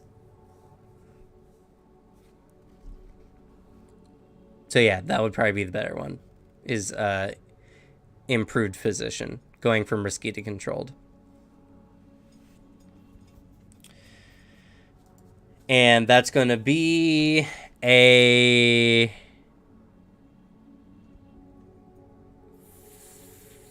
finesse or hunt. I'll give you a hunt.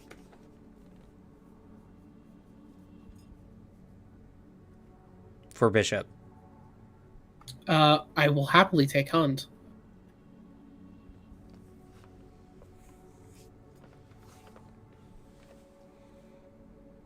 All right. believe you were supposed to increase your position, though. You were, but that's fine. It wouldn't have really Alright. changed anything. Okay. This is mostly just for reference, but that is something to remember. Okay. It was controlled. All right. So, on to Tiny. Now you can make your command from a controlled position or for a greater effect. Because I would say you've caught them off guard, but they're better equipped than you. I have And an increase. I have a greater effect from my weapon. Yes. If increasing my position would be better. I would say from your weapon, that would just make it a standard effect. You're currently sitting at risky standard because of your weapon. So the benefit can make it control where you have less downsides if something goes wrong. Or you can increase the effects to have more of an effect on these guys.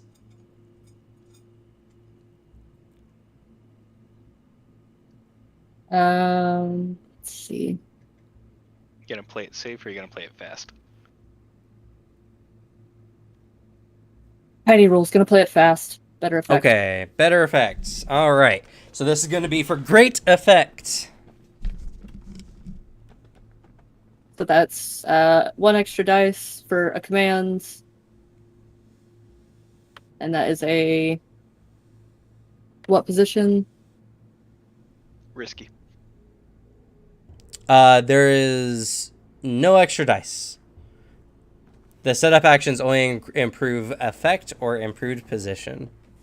Oh, I thought it was from his.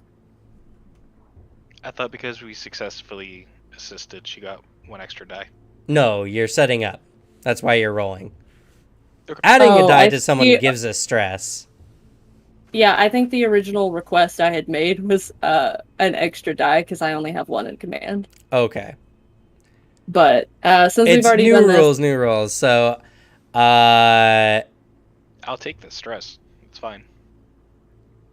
I mean, you can take a stress to add a die because you can only one person may assist on a particular roll. There's nothing to say that you can't set up and then assist the other person setting someone else up. Yeah, technically, I guess that's how it works. Sure, we're gonna roll with it. Let's go. So take a stress, extra die. Okay. For risky position, great effect. After you put in effect, does it ask you for any additional dice I don't know. for those who've rolled? It will ask you for bonus dice.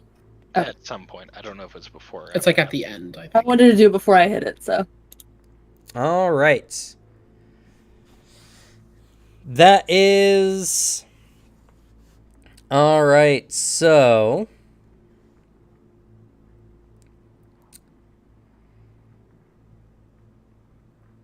Successfully, you managed to coax the 2 blue coats off of the wagon. As only one has a gun pointed at his head at the time, though, the second they see a moment, one of them blitz, probably to go call for backup. You don't have a lot of time to get the barrels into the river. So, I'm going to go ahead and put up it's not a very complex action. So I'm going to go ahead and put up a clock here.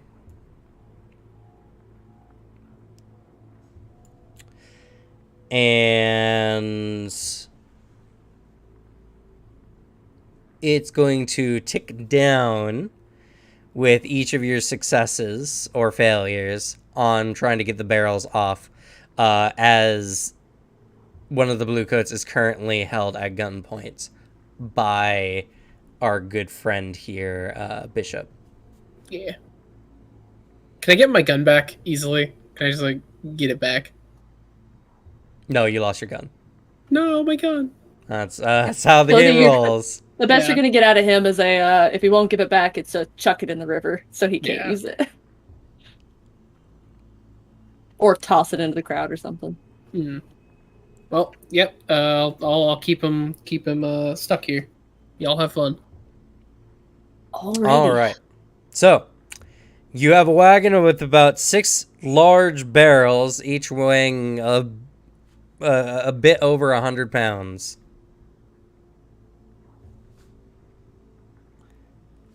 Actually, I'll be right back. I can't believe our DMs abandoned us forever. More missionaries.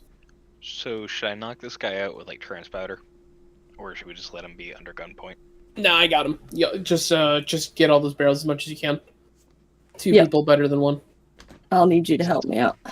I'm pretty sure I'll take off that I have climbing gear, so that'll give us like rope and blah blah blah, so we can climb down onto the boat afterwards. Does that make I mean, sense? I can also take that on if you want, just because I know that you have like a bunch of like other equipment that Yeah. can be used for like crazier shit because alchemy. If it gives it, I have burglary and subterfuge like items. So if one of those might have Subterfuge, stuff, you can. You don't take pick it your off. items before unless you like know you want to use something. You pick them when you use them. That's You said- No, you set no, your you have load to before. you have to set your loadout up before you start. Yeah, you set your load size, but Yeah, you Well- say like I whip out this thing because you don't know what you're necessarily gonna need. yeah. Well, we Pretty- were discussing who wanted to take what. If Tiny could take the climbing supplies, I would appreciate it. 1 second. I'm pretty sure you have to dictate your loadout before you go. If you want our list of gear, we can set that up now. Uh, When I was doing that last time, let's. you told me not to. Yeah, well, that's because that was my impression.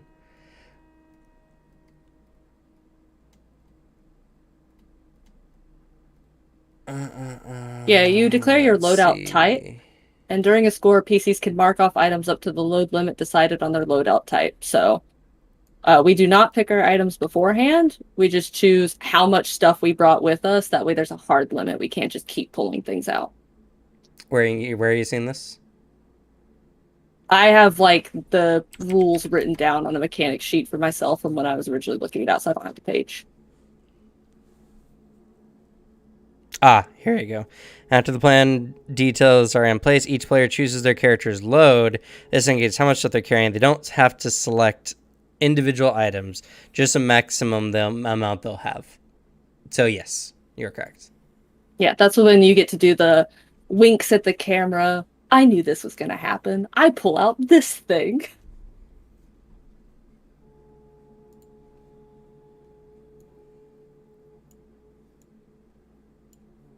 All right, so what are you doing?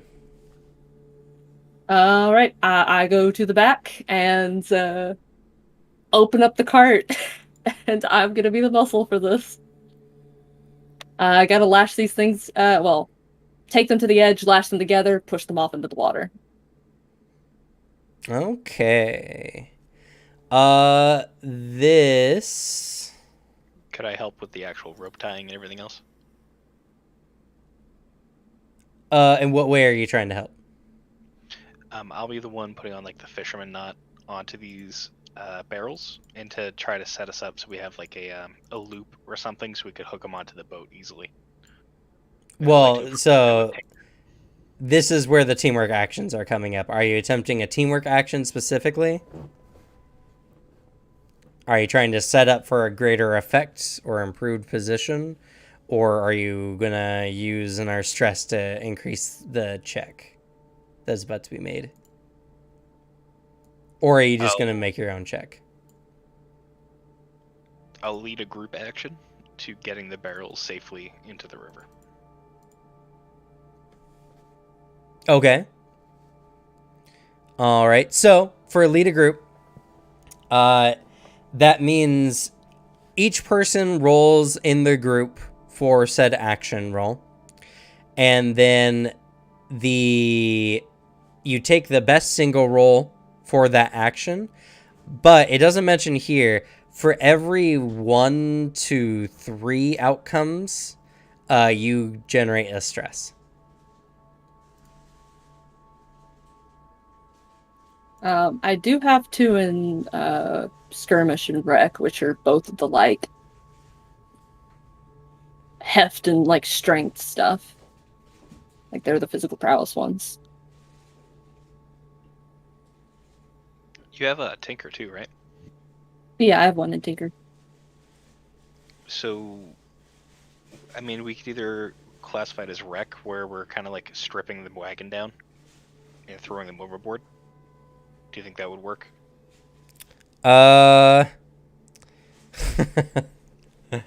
This game just it's sometimes a little too vague. Well, If I'm wreck- Yeah, gonna be it's- if you honest. want to classify it as we're stripping down the wagon, we could go with wreck. If you want to classify it I as think wreck is specifically focusing on like the boat. destroying shit in general. Skirmish is the like basically throwing your weight around. Yeah, I would have to say skirmish is probably the more likely one. I think tinker could theoretically also work using, setting up some ropes and using some keen leverage and the like to lift If the you want to barrels do out. that, then Well, you both can I'll roll. have You both have a clock here. yeah. Well, it's the same skill though. That's what it seems like. That's why we're debating on which skill to use. So I would advocate for tinker. Unless the 2 can help each other, because I can set up using my skirmish to manhandle everything, get it in position quickly, to make it like more secure of a thing for you, or I can just assist and give you an extra die if you want, because the tinker will be lashing them together and tossing them over. Okay, so here's kind of the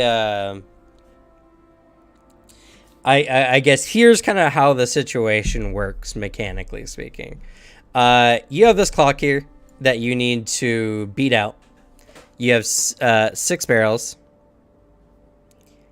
We need How well at you least do on the about 3, right? checks? Yeah, you need at least 3.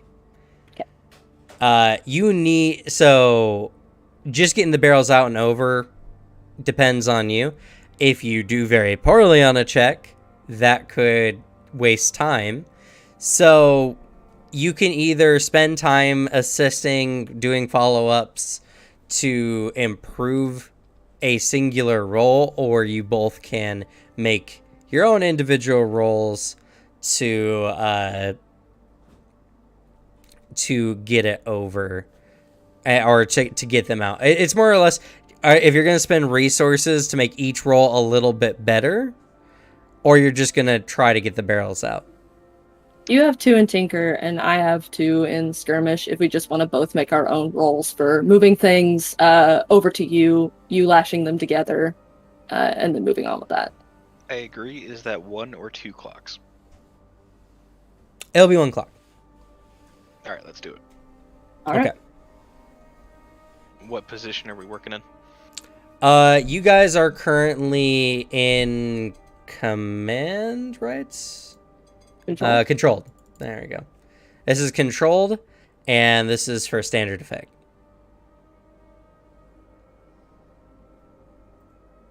Damn. Oof. Oof. Ugh. All right. We are choking on that tear gas. Did.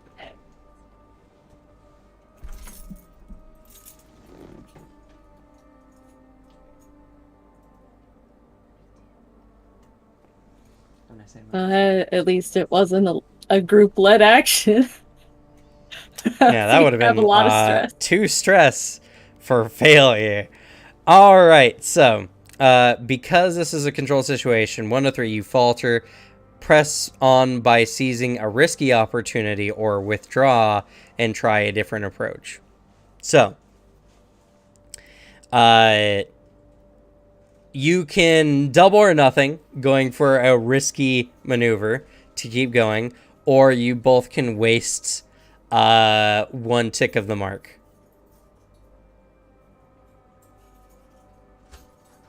I'm leaning risky. What are you thinking? Would we both have to separately do it again? Risky? Yeah, you both made checks. You both got to decide Okay. individually what you'd like to do. So we can choose to either do risky or take a mark. Yes. Is the choice each. Yes. Or you can say, fuck that. I just happened to bring a wagon jack and use a flashback, which does generate stress, but it will allow you to, if I'm remembering correctly.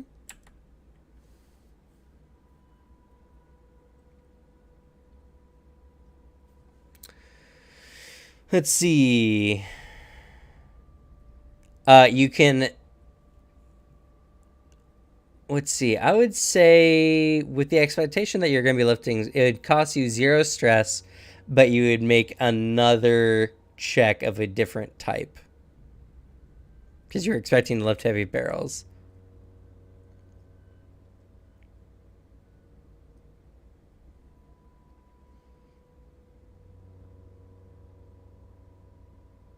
What would a roll of another type look like then? It depends on what your flashback is.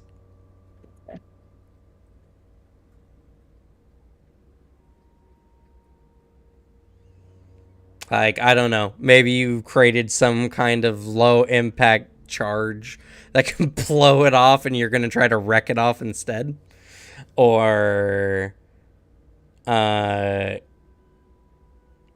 maybe you can try to consort and you just happen to have some people around who are willing to jump in case things got a little too hairy to help you take the barrels off. Those are some ways you can attempt a reroll.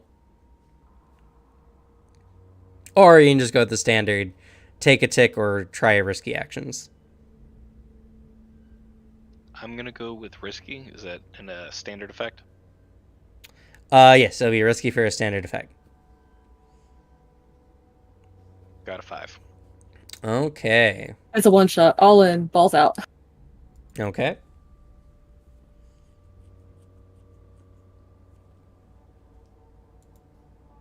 F.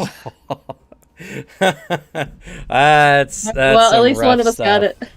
it. All right, so the ropes that you were setting up are about to fray, and the barrel gets tossed up and over. So the barrel gets tossed up and over.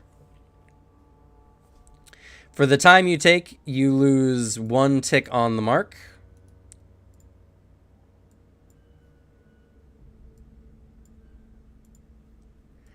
But your rope snares, or the rope was fraying, and you use some of that glue you were mentioning before to kind of keep your rope together. But now it's stuck, and it takes a bunch of effort if you want to try to do this again.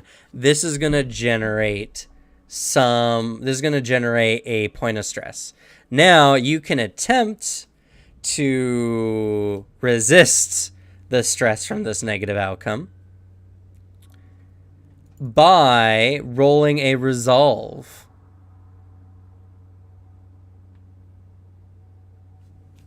Your totals on those are determined by what?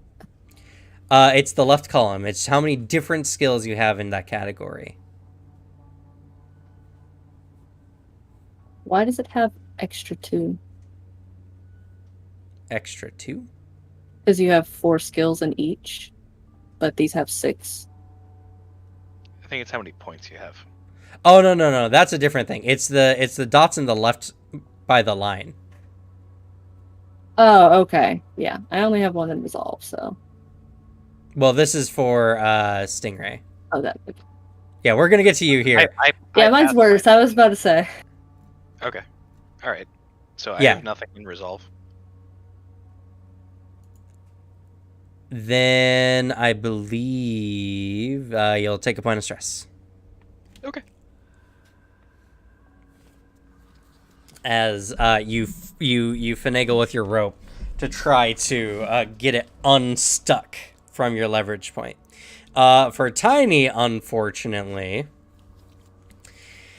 the barrel you're working with, your grip point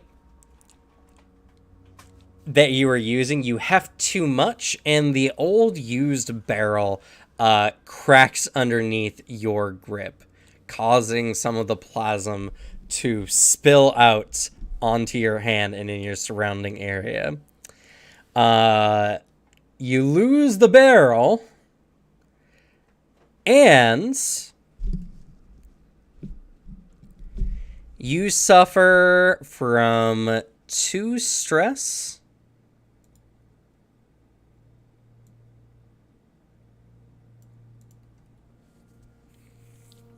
There's not a madness thing here, is there? No, that's only if you max out your stress.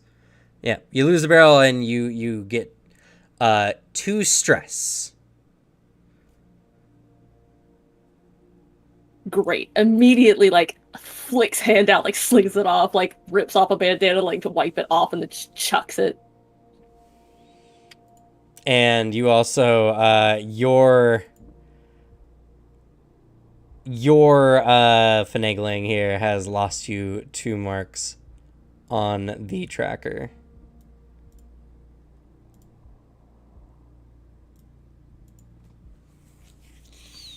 You don't got a lot of time. You got 1 barrel over successfully before you're gonna have to deal with more blue coats. So, what are y'all doing?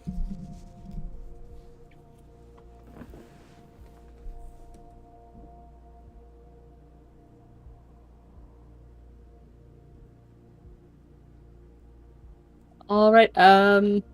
I guess since his method seems to be working better, I'm going to shift over to that then. And then you already solved your stuck rope thing, or Yeah, it gets resolved. That's Okay. what generates the stealth or the stress. okay.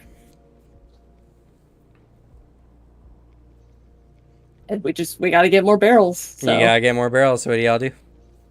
I'm trying to think if I want to set up like explosions for when they show up to buy us more time. Actually, Start we already have a thing for that. That barrel is now leaking, and I can absolutely just chuck that their way.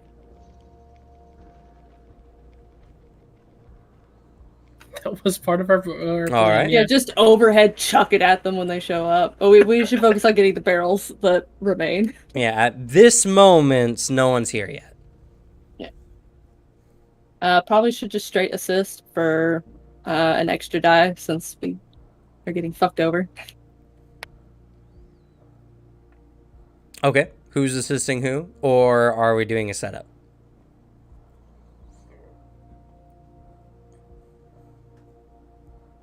I'll be performing the tanker again. Try to lash him up and yoink him over. All right. Fuck it. I'll take a stress and give you an extra die. So it's more assured. We got to get the barrels. So even if it's not like a crazier effect or whatever, at least we will get a barrel.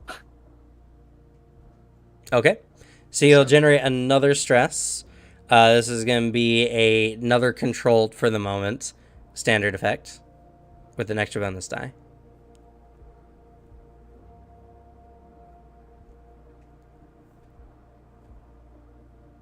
Sweet. All right.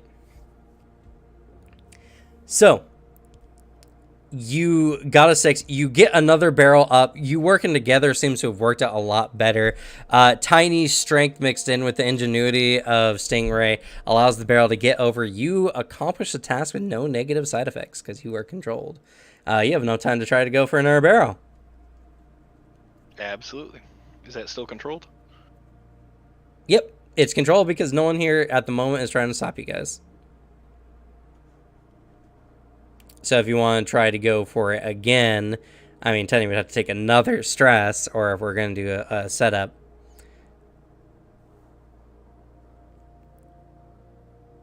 I'll take the stress. No bonus dice, right? Yes, actually. Well, if you push yourself, it's 2 stress to get a die.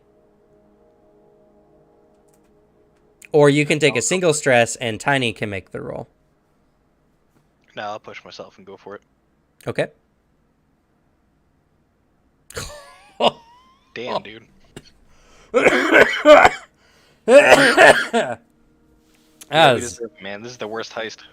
that was very unfortunate. All right. We're all gonna start bailing. Yeah. Yeah. I wasn't Yeah, expecting it looks- this. Looks like I'm gonna be getting ready to chuck a barrel at some dudes. All right. Get the So- explosives ready.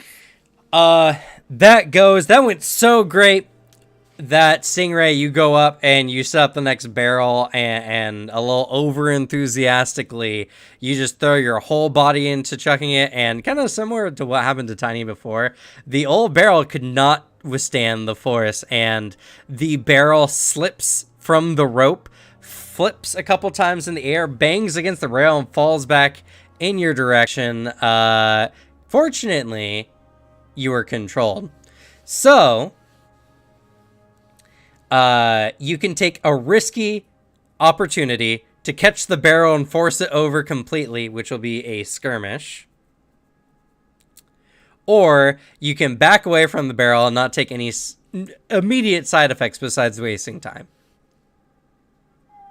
I'll have to waste the time. I don't have any skirmish. My son is waking up, so I have to go AFK for a minute. Okay. All right. That being the case, Shit. help arrives. As you were all finagling with the barrels, a bunch of blue coats arrive. Ugh. All right, this is a more complex situation. And this is going to require... Let's see here.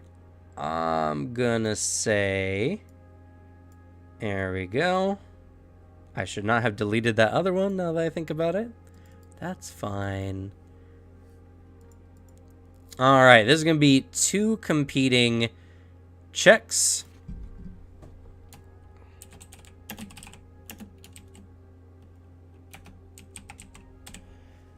This is gonna be... Oh, I didn't click the nameplate button. You get away. And overrun.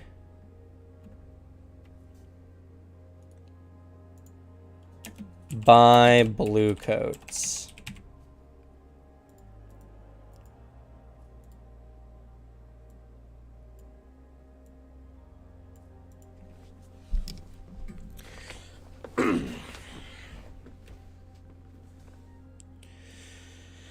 All right, so how this one works is y'all are going to try to get away from the blue coats. And they're going to attempt to arrest you. As a cop do. As cops do. So your successes will reduce from your track, and your failures, or even your successes, depending on what kind of checks you make, will reduce their track. The first track to hit 0 will be the determining one.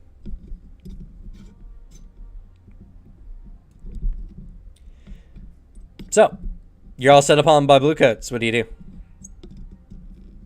Can I take my scary reconfigured harpoon, crack it into that old barrel, and just whip it towards them? Keep them back. Give us more time to gather our shit and jump. Okay. You definitely can do so. I would say this would be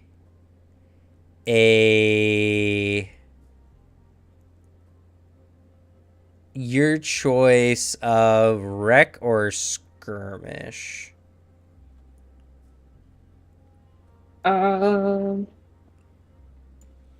This is So also specifically, it's creating a distraction, or creating chaos and using a bunch of force. I'd say wreck probably. No, though they're the same for me. So so it's either way. Though, depending on the situation, that might change how certain checks need to be made. Important to keep in mind.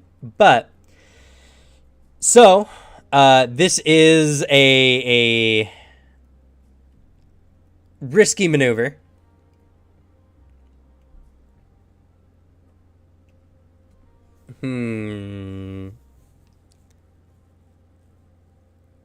Yeah, That I'll say it's full of- risky standard. Standard effect for risking chucking a vat full of go crazy, go stupid juice. Yeah, unless you want to make it desperate. And then I'll give you a great effect. Fucking rude is what this is. Because I'm assuming you're doing your best not to touch the ghost juice. Yeah. But if you're just going to go full ham wild person on that, we'll make it a desperate check.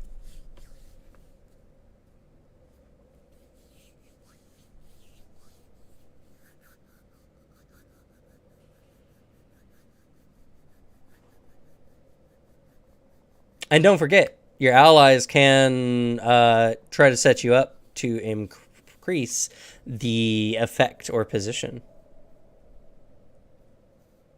Oh, Cresty does not have a mic for a moment. I saw. So, I suppose with the grenade count for that, just splatter go crazy, go stupid juice once it's been tossed. Yeah. Well, I guess this depends. Explodes with the What barrel. kind of aid are you trying to provide? Is this a setup or is this an aid check?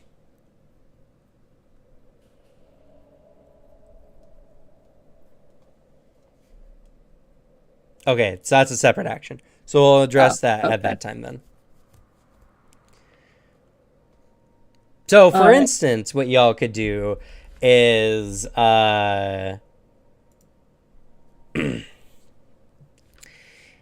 is Bishop here could shoot the barrel as you chuck it. I was actually thinking about piping in with that. I was like, wouldn't it be cool if I shot it? It'd be fun, right? As a setup to improve Yeah. the effect. Fucking explode a goddamn barrel. Hell yeah! It would Alright. be cooler. So this is a setup. I am going to say this will be tensions are high. Yeah, this is gonna be a risky standard for you.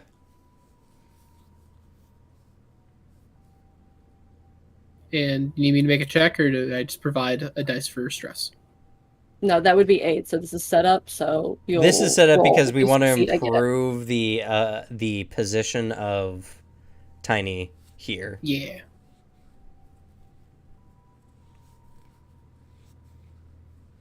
So you're gonna roll. Okay. The two things are tripping me up. I'll be completely honest. It's bro. really weird. I have to admit, it's really weird. It's one of those things like risky standard. Just make sure, right? I did it Yeah, wrong risky last time. standard. Cool. They both sound similar. Hey, 4 and a 6. I'll take it. Okay.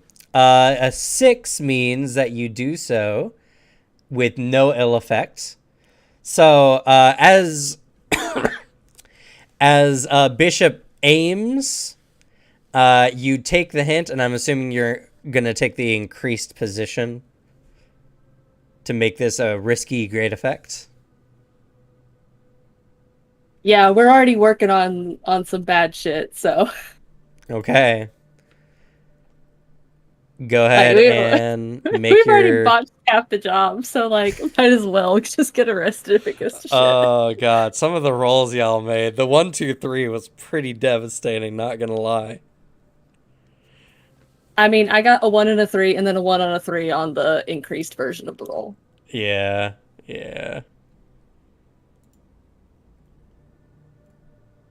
Okay.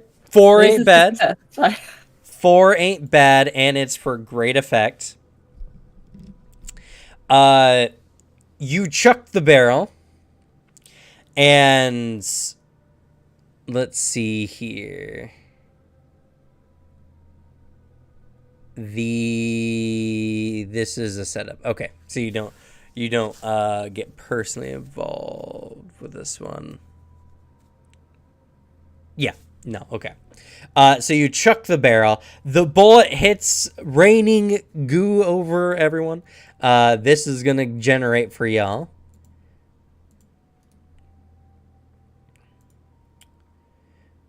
Two degrees of success for the great effect. But unfortunately, there is a shower of the plasm, and some of it gets onto you there, Tiny. Now, I know Bishop hasn't taken much stress at this point. No. You can protect your ally in the situation if you choose to. Here's a fun little thing. Can I protect my ally with the guy I have at gunpoint? No. I could like kick him in the way. No, unfortunately. You know what? I will do that. I will take that for Tiny. Okay. So you'll suffer 1 stress. If you have resolve, you can attempt to resist it. I do not. Okay. So you take a point of stress from the rain of plasm. All right. The next action queued up seems to be a grenade.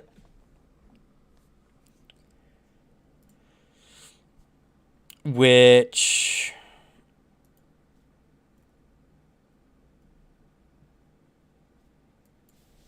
Again, I don't think there's an actual item effect. I think it's just a narrative grenade, whatever that means.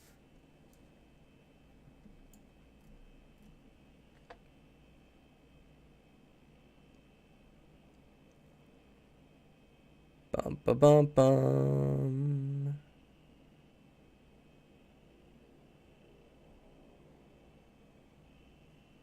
What page was the gear on?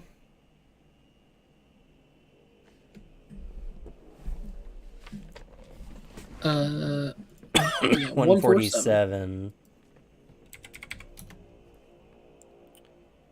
It was not. It's okay. How many times can the word grenade appear in this document? Definitely not like over 10 or 20. Want to be more specific, you can make it smoke grenade.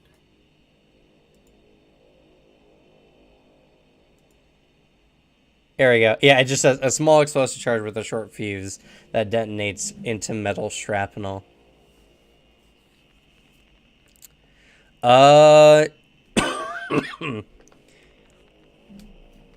Okay, I'm assuming this is to try to hold them back and not end their lives.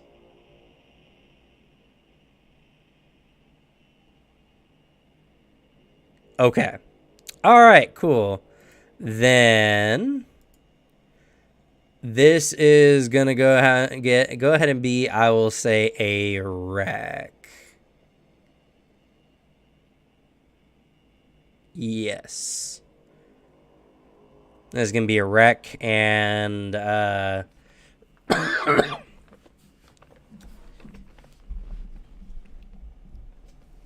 let's see. Oh, and I guess as well from Vale's wreck, they do get their thing reduced by 1. What? Bam. Just for the pie graphs.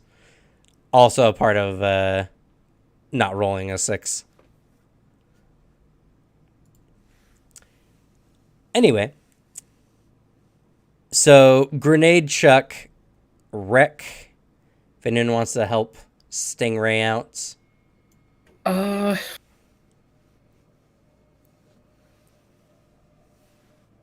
While I shot the barrel and took some of the spooky juice, Could I just like lay some pot shots that way as well to try to help with the overall effect of just holding them back as we dip? Sure. So you want to do another setup? Yeah, just pot shots to help the major effect. Sure. I will say you can do so. I will say...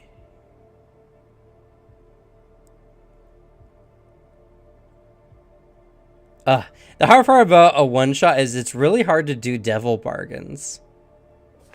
Yeah, it's hard to like make enemies and like have things that would come up later. Like, for example, like I could have done a devil's bargain where like the guy that I originally like menaced and like could have manacled to it, been catty with him, been like, "We'll call it a pint later, huh, bud?" Just pats in face. He'll remember you. He'll be after your ass. Can't do Yeah. that. Doesn't matter here. Doesn't Could matter make me quite have as a much. real devil deal. Just like a demon appears in front of me. Is like, Dude, oh, No, It gives not you again. powers. Yeah. that'd be cool, Every right? game. Yeah, that'd be cool to do again, right? Okay, I will say this will be a risky standard. A hunt roll. This will be a hunt roll, yes.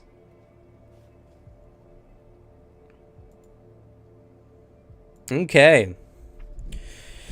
So, you start shooting into the group of blue coats, and they don't take too likely to that, and they start shooting back. You're gonna suffer 1 harm. Ow.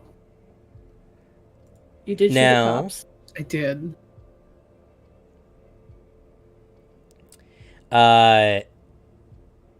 If you have armor, you can use one of your armors to reduce this. I does not look like I do. You can You would have to load also, up. I believe, where is the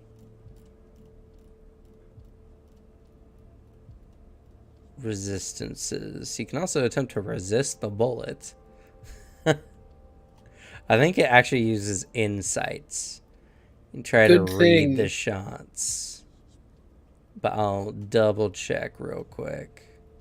Good thing I used my scout ability beforehand to know that blue coats have firearms, and I wore my bulletproof vest today, which does give me a +1 effect if I locate info about a target. Can you post the ability?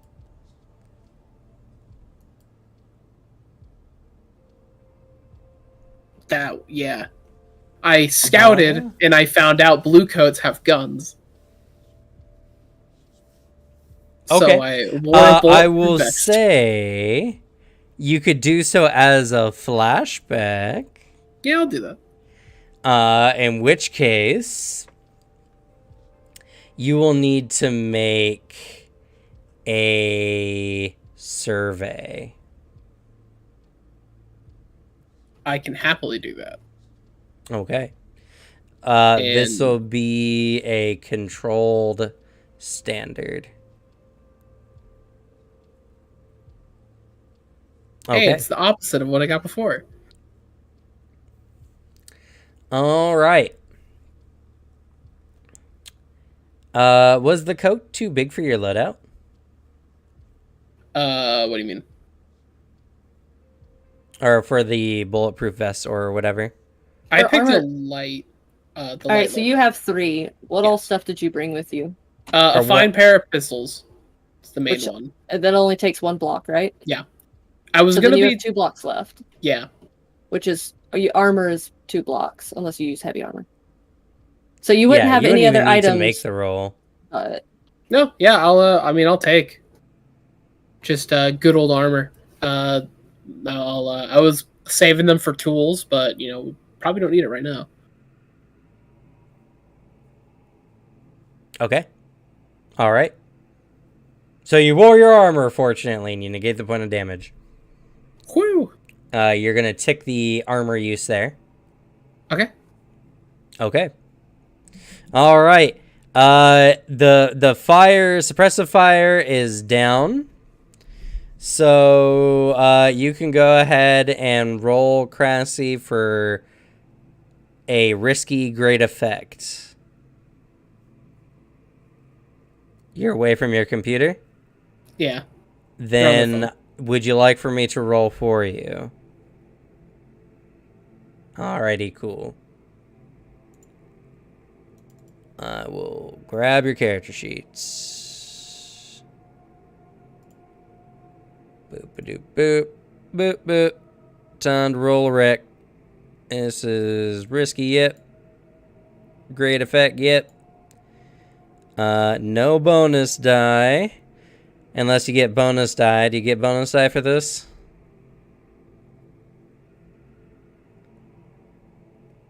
Alright, no bonus die.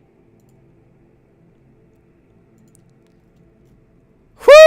Shit. Critical! Like, Alrighty, it's what Cameron so... rolls. Taking all the glory. I guess it's just my luck. You're supposed to be the bad luck gamer. So not only does the fragment grenade give you guys ample opportunity to book it, but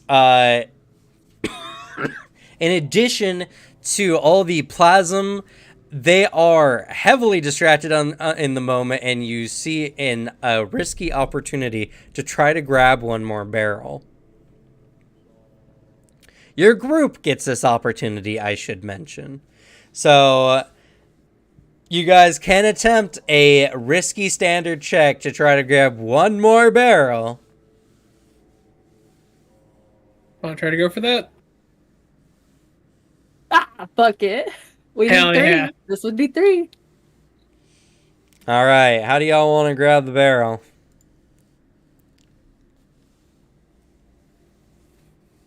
If y'all want to help, I can just yoke it and go. If you guys will cover me. Yeah, I'll happily cover. Keep on the suppressive fire. Yeah, I'll jump overboard with it. Okay, cool. You guys gotta follow me over anyway, so. All right. So, how do you guys wanna help out? I guess y'all can either assist or do a setup. Somebody could even jump down there and like get the boat ready while I'm like hopping over with it, so it's quicker when we get it down there. And then one can just keep cover. So you can assist or set up. I would imagine would be skirmish then. So I have 2 in that. I'm back. Welcome back. Thank you. If one assists and one sets up, then we could both change the position to be not a detriment to us. And if an assist, I get an extra die. I'll do a setup action where Okay. I'll. Want to jump down and tinker with the boat? Yeah, I think that'll work. Or like I'll jump down and start trying to like tie the barrels up to the boat. So that way when she hits the water, or when he hits the water, I can tie it off. Okay. Sure And thing.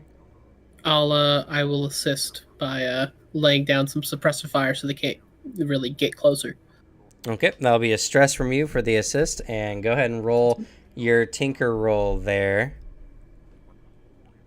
What position? This is going to be... I'm going to say you created enough time that this will be controlled standard. Son of a bitch. It's still a success. All right. Still general success. When you jump down to the water, you are hit by the sudden cold and are stunned momentarily, but you begin tying everything up, so you can improve the position of the skirmish.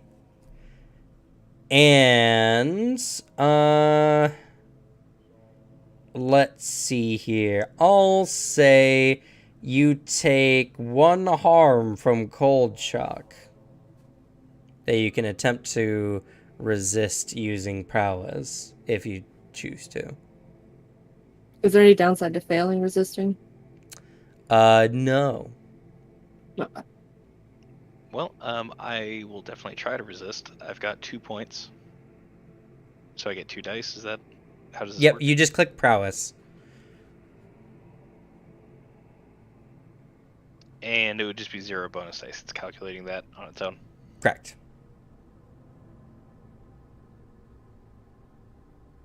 Okay, success.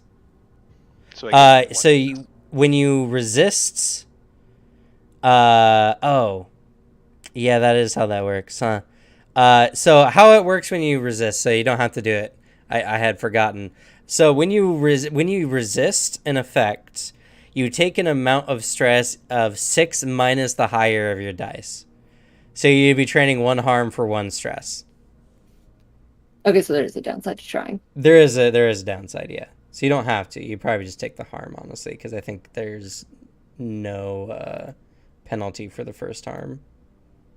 So for just to make sure I'm reading this right, for harm, I've got 2 white boxes in the first category, so I would be checking off one of them.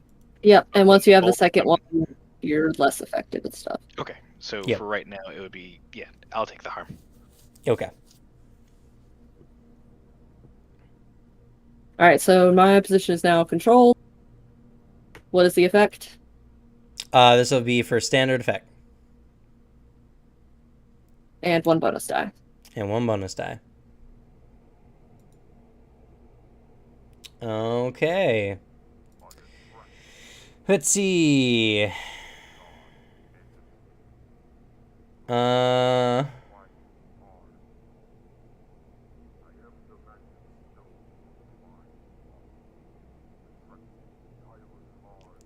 You scrape yourself, tossing yourself over the rail, cutting yourself slightly on your way down. You suffer 1 harm, but you manage to get the barrel over with your body. I'll take it. Or you could attempt to... Yeah, wouldn't want to use the stress. Yeah, take the harm. That, or you can withdraw and try again, though they'll get a chance to pop shots off at you. That would just probably end up with me harmed some more, so probably go ahead and take and not ruin what lead we have. Yeah, that's fair. All right. So, up and over, you go down. Barrel And slash and let's be fucking retreat. and Bishop, you take some other shots before jumping over as well. And you guys are in the river, and you begin heading your way. All right. And you guys thought you were done. Oh, no. No. Of course not. It's never that easy. For you see, in a dark dystopian future where no one gets to see any sunlight or touch grass, the amount of bodies that end up in this river are a little bit higher than one would like.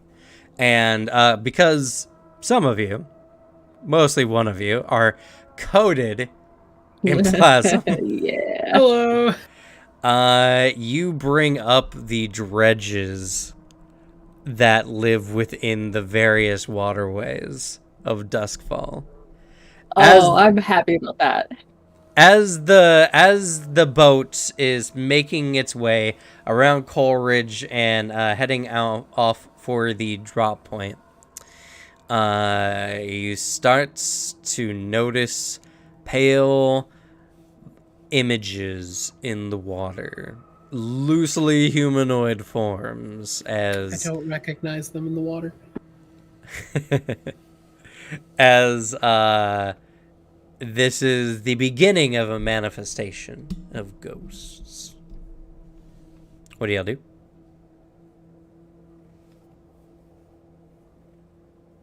If something was like sufficient to like, I can't think of how to word it, like to distract them for a moment, so we could just like keep getting past like the like bandana or whatever that I mentioned that like I like wiped everything off with. Could we do that with like the coat that's over his bulletproof jacket and toss it into the water, so like the oil spreads there, or would that not do much? You could attempt to. I'm gonna say it's not gonna be very effective. So for a lesser effect, you could make a risky check to sway the ghosts.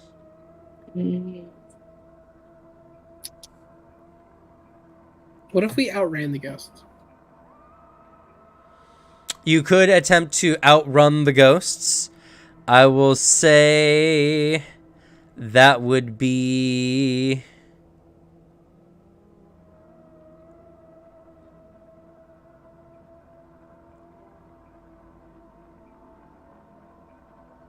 Is the boat tinker? motorized or no? Oh, that's a good point. Probably don't got a steamboat. Probably just got a normal rowing boat. All hands. No. Yeah, y'all could attempt a group choice of finesse or skirmish. I have one finesse. That's it. On my end, at least. Skirmish, that's it. I have nothing. You have neither? Correct. Hold on.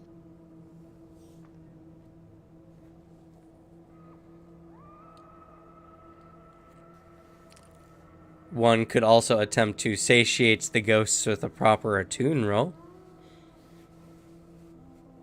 Lol, no one took a tune. Yeah, no whispers. Could I use my not to be trifled with to push myself to perform a feat of physical force that verges on the superhuman to outrun the ghost just by myself? Can you post it, please?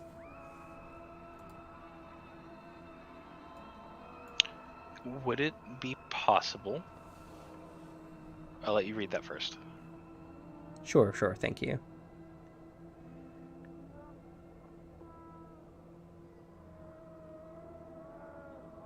Or is it Yes, specifically pushing something? yourself will cost you 2 stress, though. How much stress do you think being in the middle of a manifestation of ghosts while having oil they're attracted to on you would do? It depends on your rolls. Potentially a lot. I'm just letting you know the costs because it tells me I have to in the book. That's fair. Yeah, I know the pushing myself will do it.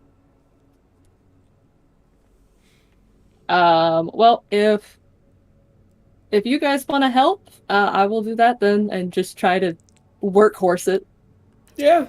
I will say if you do so, you will gain the die and increase the level of effect.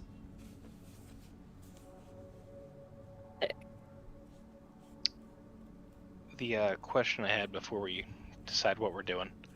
Mm-hmm. Could I pick the gadget loadout and have some sort of device that I took with us in case we spilled the toxin that wards off ghosts? Just like an annoying noise box or something? Like a dog whistle or something, just to try to keep them at bay? Post the ability, I suppose. Or the item. You should be able to.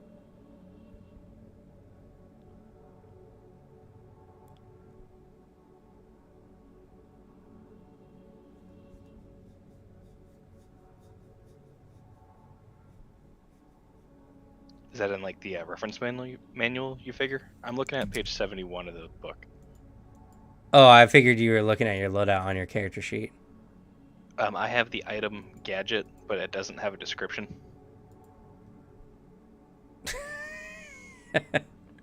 Alright, what was the page in the book? Page 71, I put it in chat. 71.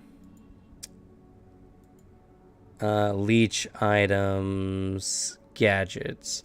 You may create gadgets during downtime by tinkering with tools. See the gadgets on page 227. Oh, I didn't see the second part. All right, hold on.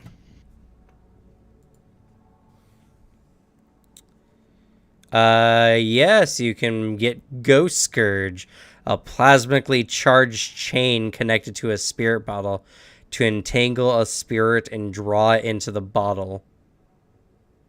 I think I'd be more likely to be using Spirit Lamp. With the focus beam that can repel ghosts with serious force. Yeah, that's fair. Okay. Yes. That would allow you to use a tinker for this check. Would I need a like a flashback penalty or what have you? Do you not have the loadout for it? Have you used up all your slots? No, I still have plenty of spots. I just didn't know. No, that's how it works. Until you use up all your spots anyway, you have open loadout that can be anything on your list. Okay, what position are we in? Let's see. And does everyone agree that this is a good course of action, or do you want to do the push through? I mean, you have something specific for it, so if you want to do that, I don't know what puts us in a better situation. I'm gonna say this is risky, but for great effect. I think it could be a good idea. If any of y'all want to toss a stress to assist. How much are you at currently, Alex? I got 2 stress. Okay, I'm at 3. Neither, like, both of us can afford a little bit. So, Yeah. I'll do it to even it out. Okay. So that's How do going to you- be an extra die.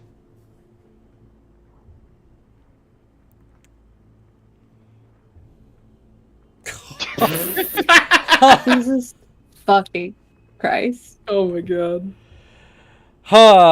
Hey, Devil's All Bargain, right. you succeed, but in all other games, henceforth, you're possessed. Including go. other systems, yeah. Yeah, other systems too. Instead of All Alex's other demon and games. devil things, you're always ghosts. Ghosts always love you for the rest of forever. They're obsessed with like that one. I want that one. How about Devil's Bargain? I pull it out, light it off, but then immediately drop it in the water, so it only helps us for the immediate area. Double bargains must be performed before the roll. Oh, damn. All right. But, so, flashbacks cannot undo actions, more or less. So, what can happen is, so, the effect.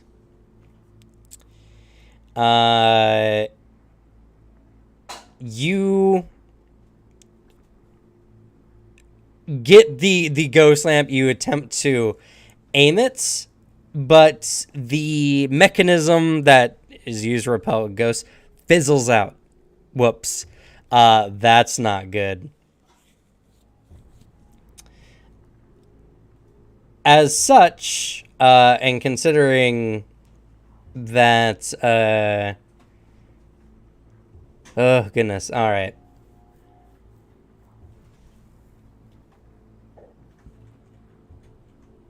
Yep, all right, so this is what happens. You're like, wait, I got this lantern. Ha-da-dum! It fizzles out. We're gonna get a new tracker here. And this one will be called Get Away from the Ghosts. And this is a desperate situation. Okay, you guys beat the ghost back. Distract them as you can. I'm gonna row. Damn it, if only I had a pet with a ghost hunter. I can't attack a ghost. most normal people can't, so it's fine. We can both try to find somewhere to get the hell out of the water, though. We can both survey. Are you gonna navigate for me? I am good at that. Dodging ghost hands as they rise out of the water? Oh, would my scout ability help for this at all? My when I gather info to locate a target, I get +1 effect. I could say you could.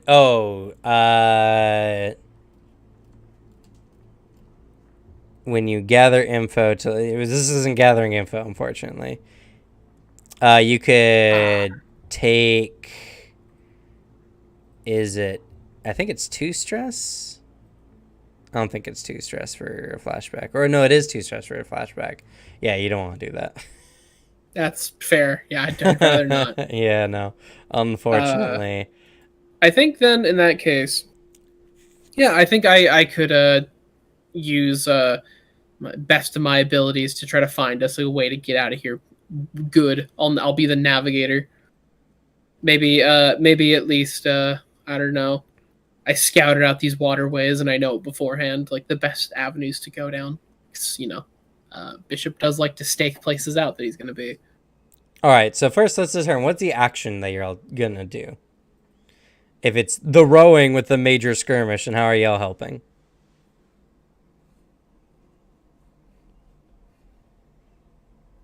Because currently the skirmish is what position in effect using my not to be trifled with? Not to be trifled with, it will be desperate, but for greater effect.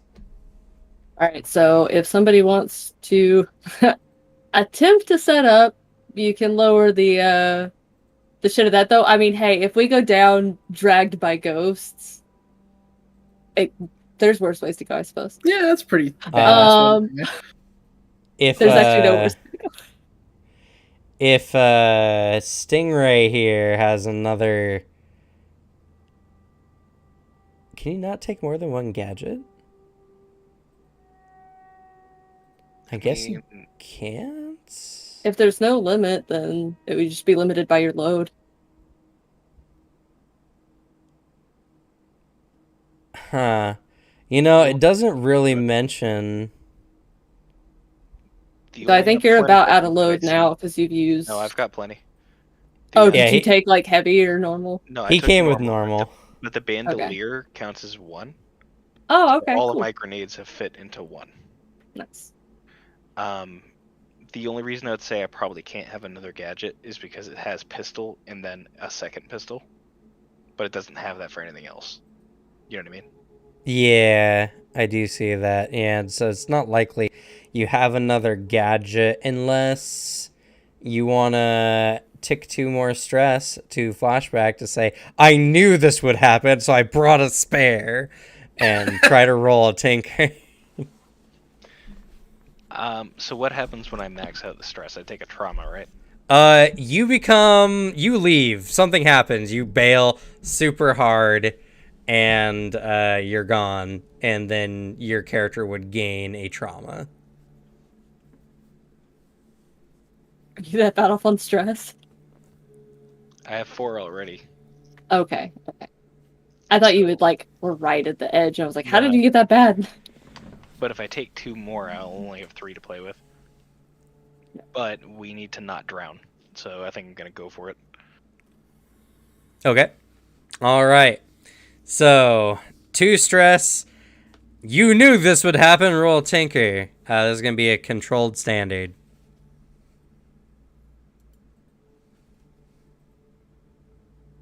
All right.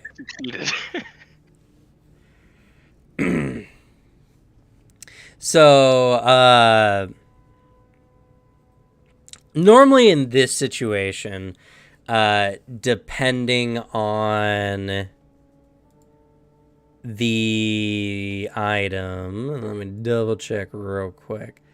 Not going to worry about it too much, but normally when this happens, you would pay like a coin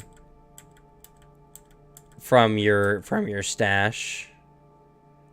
Oh no, okay. Let's see. Did you lose a loadout? Yeah, we'll say to lose a loadout. I Maybe think that's the sacrifice something most else fair. to fix the thing. All right, I'll take a lantern then.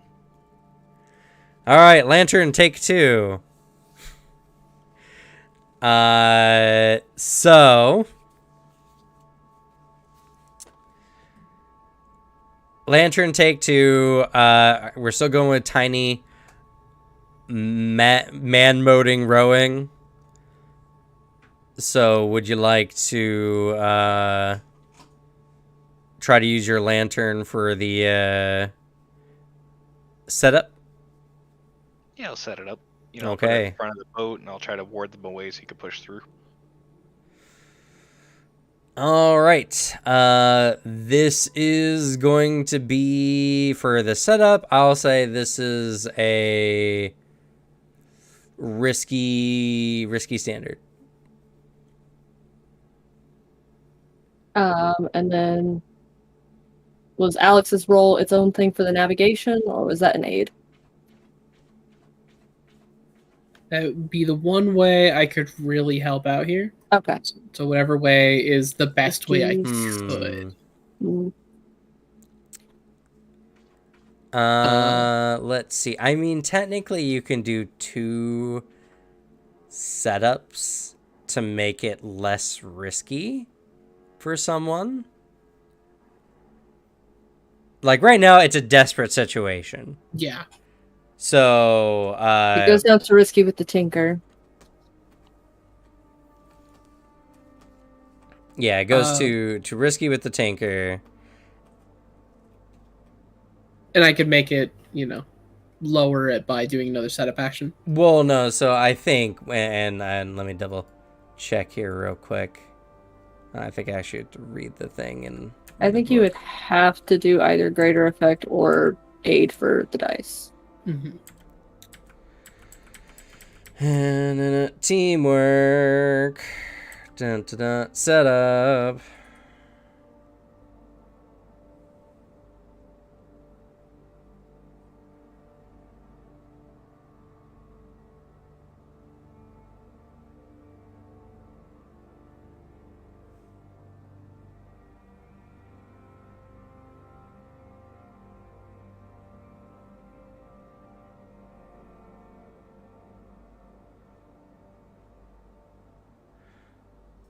It doesn't say that you can do multiple setups, but it does say that a setup can help multiple follow-up actions. Yeah, it can make another follow-up action less risky, more or less, is the benefit Yellow would be getting.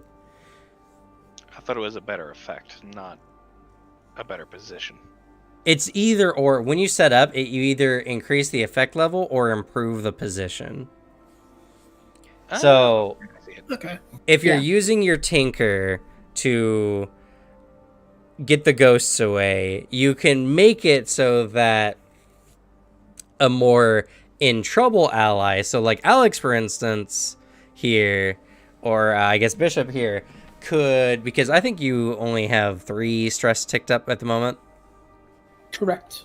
You could use your follow-up to survey to kind of guide to make Stingray's action a controlled standard, because it's currently risky standard for his role specifically.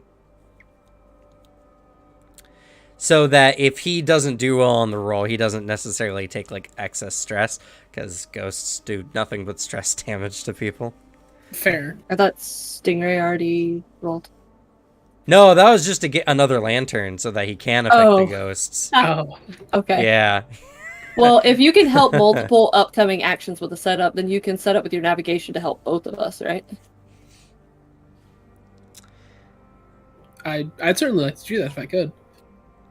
That sounds like a very helpful thing I can do in the moment. Let's see. It says any member, so it looks like it's one rule. A setup can help multiple follow-up actions.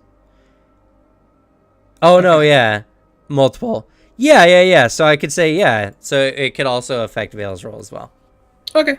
Then immediately Bishop is going to try and navigate, take that off of both of them as He knows the route that they've projected to go before. He's traveled it a few times in preparation for this. He's just gonna relay this. Okay, risky standard.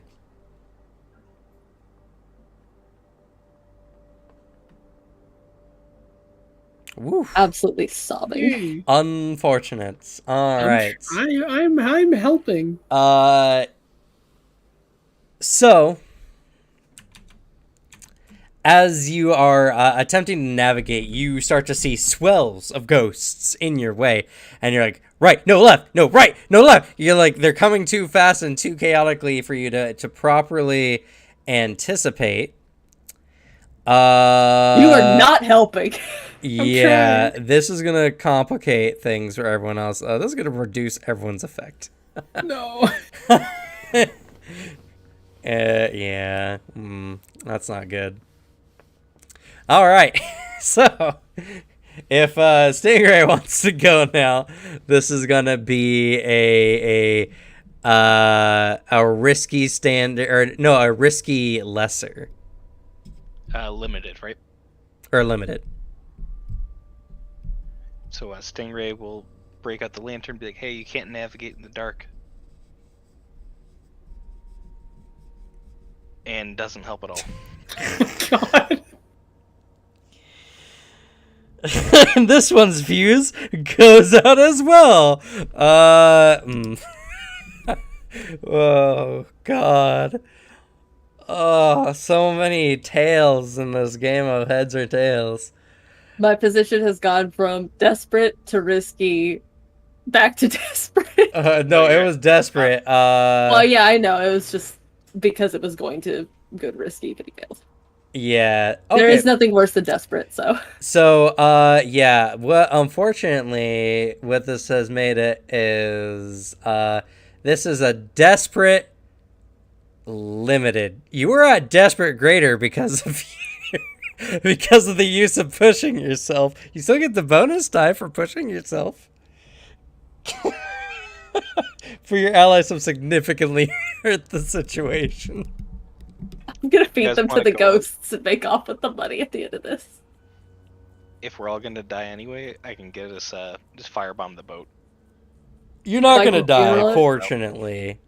How it would work in game, even if you all stress out, you'll just somehow bail, and then you'll all meet up again, Yeah, it's a little one-shot, traumatized, yeah. and Like, yeah. we all just get the haunted trauma. Anyway, hey, there's a 6 in there.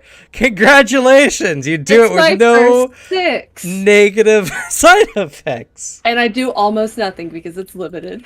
Yeah. Well, in good news, nothing bad happens. In So bad we- news, yeah, you made no progress. But for Hell yeah. resources. But burnt resource, but at least you all didn't take stress damage, which you would have on any other roll. So, you know. I just say, fuck Anyway. these guys, ignore them, and just push myself and row through it. We gotta get away from We're this thing. gonna go for it again. Hey, with none of your help this time. What? No, we got this time. Yeah, now we're all prepared. Okay, now so we know what's we're up. gonna do teamwork this time? Yeah, no, we're gonna do it this time. So one of the clocks goes off, right? No. No, we've completely neutraled out. Nothing happened in that.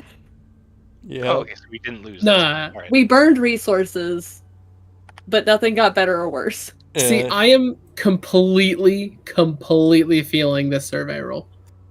I got this. So Stingray is going to see you need to do the lantern first, so that way we're not steering the ship and rocking the boat, and that's why it didn't work the last time. And he's going to go for another setup. So do you want to be the first setup? Yes, sir. Okay, this is gonna be a risky God. standard. This is fucking clown circus. Jesus fucking Christ. You desperately dip your hands low to the water. That will work. If you punch the ghost in the face with it, that will work. The ghost grabs you. You take 2 stress. See, I blow things up. I don't make working things. You I can attempt can- to resist this with resolve. I don't have resolve, so Yeah, that's unfortunate. I don't need a sea to navigate. I know this canal like the back of my hand. I would like to also set up. Yeah, go ahead. This is a Risky track. standard. didn't I reduce the thing? No. You failed because you got a 2 and a 3. Yeah. You need a 4 or higher for success. No, I think that's pretty good on my end, right? Sorry, what's up? No, never mind. I realized that last time he did a survey, he reduced it to limited because he rolled a 1. I didn't roll a 1, which is why you're not reducing it this time. No. This time I'm just dealing stress damage to you rather than hurting everyone else's rolls. Got it. All right. Yeah. Hey, by the way, dipping your face near the water doesn't help. You take 2 stress damage. Ah, damn it. All right, cool. Would you like to row now? Jesus fucking You're Christ. pushing yourself, so yeah, but this will be a desperate great. You have the worst team ever. The numbers. And then I still get the extra dice, yeah. Yes, as mentioned before. Fucking Hey, Ooh. great effect with no side effects for you. Why couldn't those have been spread out between us? Sorry, what? You're welcome, Vale. It would have been nice You if one of us fuck got the 4, one of us got the 5, and one of us got the 6. I'm Yeah, gonna use like a well- dipstick and toss your ass. You know what's funny? You all took 2 stress damage regardless. Because Tiny had to push themselves to grow this hard. Great effect. No downside. 2 stress for pushing yourself. I'm very stressed. They're both shouting directions oh and God, shit you know about what? lanterns. There's like 3 lanterns bobbing in the water behind us that have just been chucked because they're useless. There's ghosts everywhere. I I'm just want to gonna- get to a fucking dock. I'm gonna give some mercy, and you got 1 more box to go. No, not the pity block. Keep it. Leave it. It's fine. Mad rowing, bad navigation aside, you are at least making distance between you and the ghosts. You'll see how long this lasts. What do y'all want to do? You're not out of hot water yet. I am absolutely feeling this one. I know this. I know this I don't want canal. anything to do with you. I know this canal like the back of my hand. Like I live here myself. I'm going to set up with a survey. No, don't set up. Just roll. You could just roll. No, You could just roll. You could just make Just the roll roll. it. You've got this. You're feeling it. You've been warming up. This is when you're Yeah, warm up. it's- no, this but I will- want to help Tiny. They need No. help.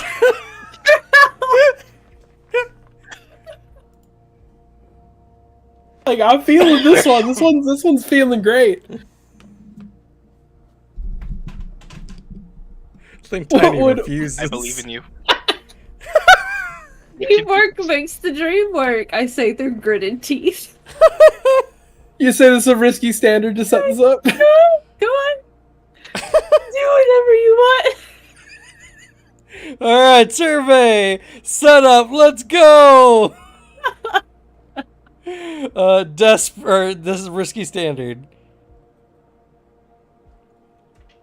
Oh, hey, I got a 4. Hey, one of them was a heads of the 5 coins you flipped so far, or 7. I don't remember. told you. It's still a downside. You still get something bad. Yeah. So, doing your best to navigate, you see it, and fail to realize the ghost that's gripped tightly onto your ankle. You suffer 2 stress, but you What do would you do without me? improve the. as he leaps into the water. Do you think he does that he's more of the shriek person or more of the He's definitely a kind of guy. Anyway, so 2 stress, but you do improve the effect. Are you crazy yet? Close. All right, hey, he made it. Cool. If I get smacked by one more ghost, I think I'm stressed out. You're currently sitting at a desperate standard for this next check. Getting great effect isn't necessarily good, but risky is still not better either, so shrugs. Which would you prefer, a risky standard or a desperate great? Can I give Tiny a dose of Spark, which should make the user feel empowered and emit a mild electrical energy? Can I use a resource slot to assist to set up? Sorry. the boat engine? Do you want, okay, another setup? Giving them drugs? Sounds good. Tiny, I need you to sniff this. What? It's like mid aggressive rowing. There's fucking ghosts trying to haul it. What are you talking about? Just drink it. Just drink it. Just shoves it in his mouth. All right, your choice of tinkering or sway, I guess. Agree. It's my social. Bond. This Don't will worry be about a risky standard. Oh, thank fuck. Oh, it. Yeah. you get the juice and you're feeling good. You can now make a controlled standard roll. Go ahead.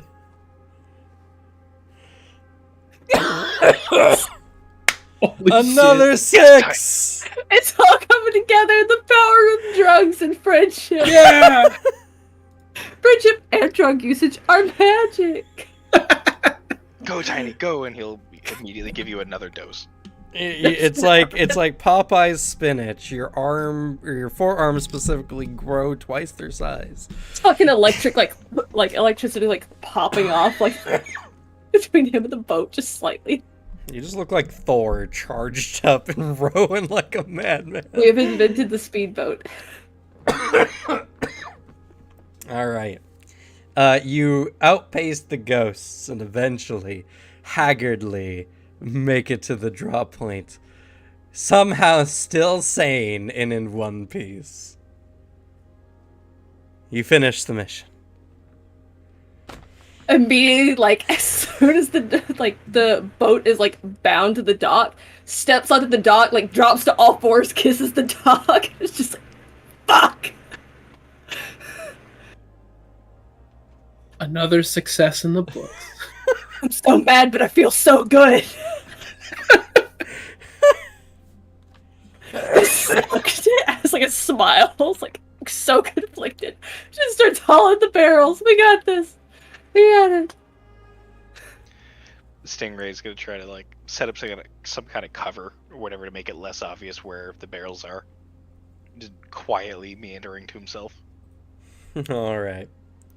Be glad you hit me with the spark before. If you guys failed me again, I was gonna down a vial of rage essence. I and see. just roid rage. Drugs were the answer, no matter where we ended up. That's why we failed. Yeah. We didn't start with drugs. Damn. Yeah, we're just gonna cut out the middleman. Alright, next time we play the Blades of the Dark, all drugs, all the time. All the way. drugs. Everybody's vice is drugs. Everything is drugs. We live in shitholeville. There's nothing else to make people feel alive. It's drugs. Well. Alright, so the lesson we learned playing Blades in the Dark, drugs are always the answer. Yes. Yeah. But yeah, in good news, after you guys complete this mission, you would get some renown with whoever these drug crafters are. You would get a little bit of heat from the blue coats, but not too much because you didn't kill anyone, which is fortunate.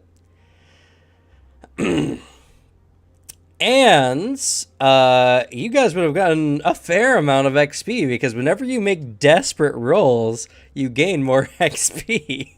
It's a shame none of it matters. It's a shame none of it matters. But yeah, you guys would have made some bank on this one. I But it can't would never- wait to have spent all of my money that I made on this job on gambling to, fix my stress. Yeah.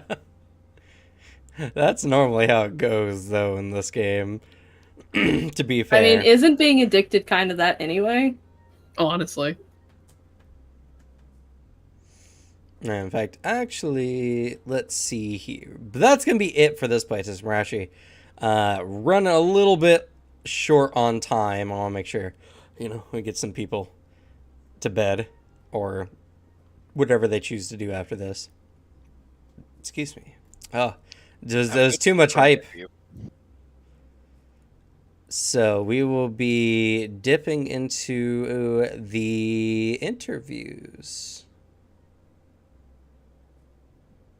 Is there a section on the XP? I'm very curious what the XP would look like, though. PC advancement 48.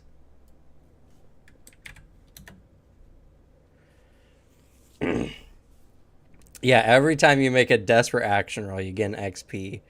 And the attribute for which your action was rolled. Oh, interesting. That's what those little markers are for. And then any XP triggers on your character sheet, and then 1 XP. Oh, you get 1 XP if your triggers went off at all, and 2 XP if it happened a lot during the session. And then playbook specific XP, followed by your expressed beliefs, drives, heritages, or backgrounds, followed by your struggles and issues from vices or traumas. Which isn't really gonna come up in one shot. No. But I was just curious as to. Yeah. So, for example, Tiny would have gotten 2 in the regular playbook advancement for doing a whole bunch of violence and also coercion, and then would have gotten 2 in prowess for 2 desperate. I would have got 2 for addressing challenges with technical skills or mayhem. Debatable, I could have got another one for expressing my beliefs, drives, heritage, or background because of how he was eating and presenting himself at the bar, but that would have been a debate. I don't know how many desperate rolls I made, but it would have been a few, so I probably would have been about halfway up the track.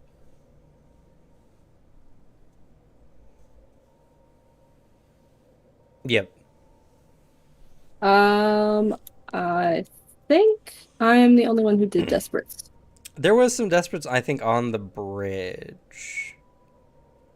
I think we lowered them all to risky because I just rolled back up. There's only the 2 desperates at the end.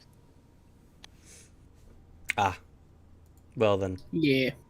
We reduced a bunch of stuff earlier. Pretty good. Yeah, We're just but pretty yeah. cool. I mean, to be fair, you all did succeed the mission in more or less one piece. Yeah, we all Despite- have 1 injury. None of us hit max stress to get a trauma. Nobody had to bail. Yeah, we didn't Yeah. spend coin or anything. Go team! Ooh. And I still had Yeah. room in my loadout, too. Yeah. Definitely very interesting. The game is very interesting, but I think y'all now can see, or at least I know Vale has because Vale's played the game before, but how this game just runs very differently. It Yeah, plays it's counter so to a interesting. lot of your base instincts in tabletop. Yeah, True. you can tell some of us struggle with what we would roll or going to you for things, but that's not really how it would work because a lot of it's just so narrative. Yeah, it's it's not what you do really. It's much of all right, tell me how you're using the dice roll here. What kind of aid are you doing? It doesn't really matter, how you're You necessarily don't need a skill doing it. for it. You just need these simple things, and then you just say shit. Yeah, you just Come tell up with me. some item. Yeah, some item, something that allows you to make a check in a way that you want to. I tell you the DC, and that's it. It's nothing more real mechanical than that. And it spirals back and forth wildly on how well everybody's doing. I appreciate the chaos.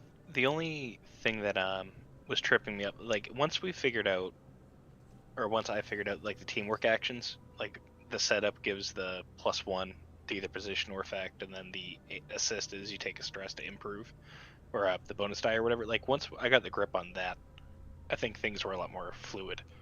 Yeah. Yeah, I think that was the bigger sticking point because it's like, okay, I like to do this. I'm like, okay, cool. But what teamwork action are you taking so I know Yeah. how this applies? It's just a lot of like knowing the narrative style, I guess, that the game wants you to go for, which is justify to the DM why you can use certain skills. That's it. Nothing else is that important. Note to DMs: do not let Alex convince you to use demons or devils with him. What? Hey, don't spread that out there.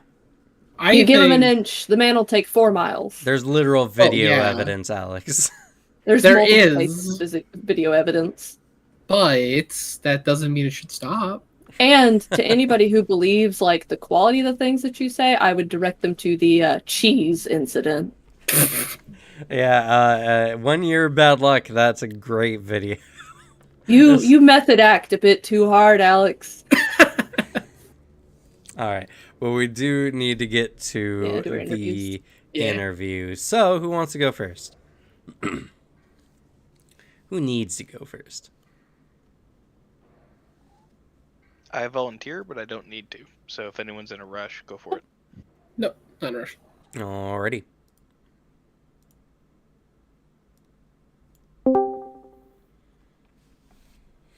Hello. Hey. All right. Welcome to the interview. Did you have fun today playing some Blades in the Dark? Absolutely. I've been looking forward to this. Good. I'm glad. It's been a ride so far. So, tell me a bit about your impressions of the game. I think I could make this my primary game. Really? Yeah. I think that once you know what you're doing, you can have a lot of stories with this, and I really like how the stories you're telling. You're not drawing out a huge campaign, but you can still do a long-term game with it. I like even though we didn't explore it really, I like the mechanics of having like the faction politics. Mm-hmm. And you can still leave an impression on the city, right? And you can still have an effect on the world, but everything can still be contained. So I think this would be great for groups, especially if someone like for me, for example, like I have kids, so sometimes I can't show up to a session or I have to leave in the middle of a session like I did earlier. Mm-hmm. This could be great for a group that has a couple people like that. They don't have to always be there to still have an impact. Mm-hmm. That's true. Okay. Well, then, I guess, what would you rate this game on a scale of 1 to 10 for yourself? I'll say an 8. An 8? With the caveat that we didn't explore it to its fullest extent. Mm-hmm. So it's not like I have a huge review, but I do like the way it's positioned. And I like how flexible it can be while also giving everyone a niche. So for me, it's an 8. Okay, that's fair. That's fair. For sure. And I guess I should phrase that as, like, for a first impression, how much do you like the game? I think that's a better way of putting it. But, all right. Was there anything about the game that you didn't like? Anything that rubbed you the wrong way? Or any of the mechanics that you just didn't kind of like? The only thing that would be a hang-up for a group, I think, is the game is very vague. So you would have to work out with your GM what types of bonuses are expected and what aren't. For example, right at the end there, I was trying to use the spark dose to circumvent having to roll a check. So I was trying to offer to sacrifice a resource to just auto-succeed. You didn't pick up on the clue where you just downright denied it, so we rolled the check anyway. and that's fine. But I think conversations like that should happen in advance of a group playing this kind of game, so that way everyone knows what to expect and it doesn't shift too much. You know what I mean? Mm-hmm. Yeah, for sure. Vagueness and rulings are just inherently going to cause problems at any table, because if the game doesn't tell you something works in a particular way, how can you know? Yeah, and it's not a fault against you or the game. It's just something that needs to be addressed on a group by group basis. Mm-hmm. So yeah, vague rules, which it's understandable. What was the role you were trying to fill in the group, and did you feel like you're able to accomplish that? I originally was trying to go for like the trap setter. That's why I picked the saboteur special ability. However, the archetype that I was still going for was like the utility guy, and being prepared for changing situations, being adaptable. And I felt that I filled that niche pretty well. I was tying off ropes. I had grenades. I had different oils. I even had a spirit lamp. So I Mm-hmm. felt like I was a good wild card to have. Okay. So you felt like you were able to really at least play at the utility part of the character. Yeah, 100%. Okay. Okay. Let's see here. And also, if I can interject, I also felt the weakness of not being completely statted out for combat. It was nice to have that double-edged sword, where even though I was a Swiss Army knife for a lot of things, I was effectively useless in combat. Yeah. Yeah, I don't know. It definitely, the game plays very strangely in some ways, and it's very hard to dictate what exactly. I mean, what is combat in this game? It's not very explicit. You can do a lot of things depending on the scenario. So I don't know, but yeah, that you felt like there was at least choices that were being made that were not like overly homogenized over all the roles, which is good. Yes, and I felt like I had a place on the team, and none of us felt overpowered. You know what I mean? Mm-hmm. It's true. Okay. Well, then how likely would you be to recommend this game to someone else on a scale of 1 to 10? 10. I mean, I'm probably gonna try to convince my girlfriend to play this, and she's not a tabletop gamer at all. So Okay. I think this is pretty approachable even for someone that's new because of how flexible and vague it can be. Okay, so very good for anyone to try, even if they're not a tabletop player. That's a really good recommendation. All right. Is there any final thoughts you want to give on the game? Like I said with the first half of the session 0, I think this is great for a West March game. I think this is great for anyone that wants something casual or like a great fallback game. I could see anyone running this like if their regular game falls out or whatever else. So don't sleep on it. I think it's a great choice. Okay, excellent. Thank you so much for that. All right. Anytime. Sorry, go ahead. Anytime. Thank you. Yeah, no, I'm glad you got to join us. It was a lot of fun. We always enjoy having new people come on as well, and this was a very interesting game. It's I would say personally, the vagueness is what gets me the most, because sometimes it's like, okay, how does one chuck a giant barrel? What skill allocation does that take? And it's just very like the GM just has to just say like something works for the sake of making it work. I can see that. I mean, it seems like it would be a little tricky to run, but it benefits. I think this is one of those games where if you ran it a few more times, it would flow a little better. Yeah. Well, and so the comment you made, and to be fair, during the interviews, I don't, try to like, I guess, argue against the mix. Like, what things do just justify the kind of actions you can make people do in the game. That's kind of like, that's how everything is supposed to be designed. It's all about like, does it fit in the narrative? Because there's not really anything like this just passes a check if they use this item kind of stuff in the game. Like when it says you're helping with a setup, it's like they only have rules for rolling. That's it. Yeah, and I think it made sense where I didn't really have an applicable skill in some situations. So in order to use Tinker, I used an item to make it happen. Yeah, and that's the point. And that's what they say in the game is like you had to make a roll, or you get to make the roll to set up because you have an item, or because you have items that you can use. Like that's kind of what the whole point of the setup is. It's just you don't have stress to spend, but you have a skill that might like have some workaround for it. So, that's just kind of how it is. It's Yeah. not very explicit though, so I think it was a good Once point that though. clicked, it worked out. Mm-hmm. Okay. I guess go ahead and let Vale know. I'm pulling them in next. Sounds good. Thank you. Of course.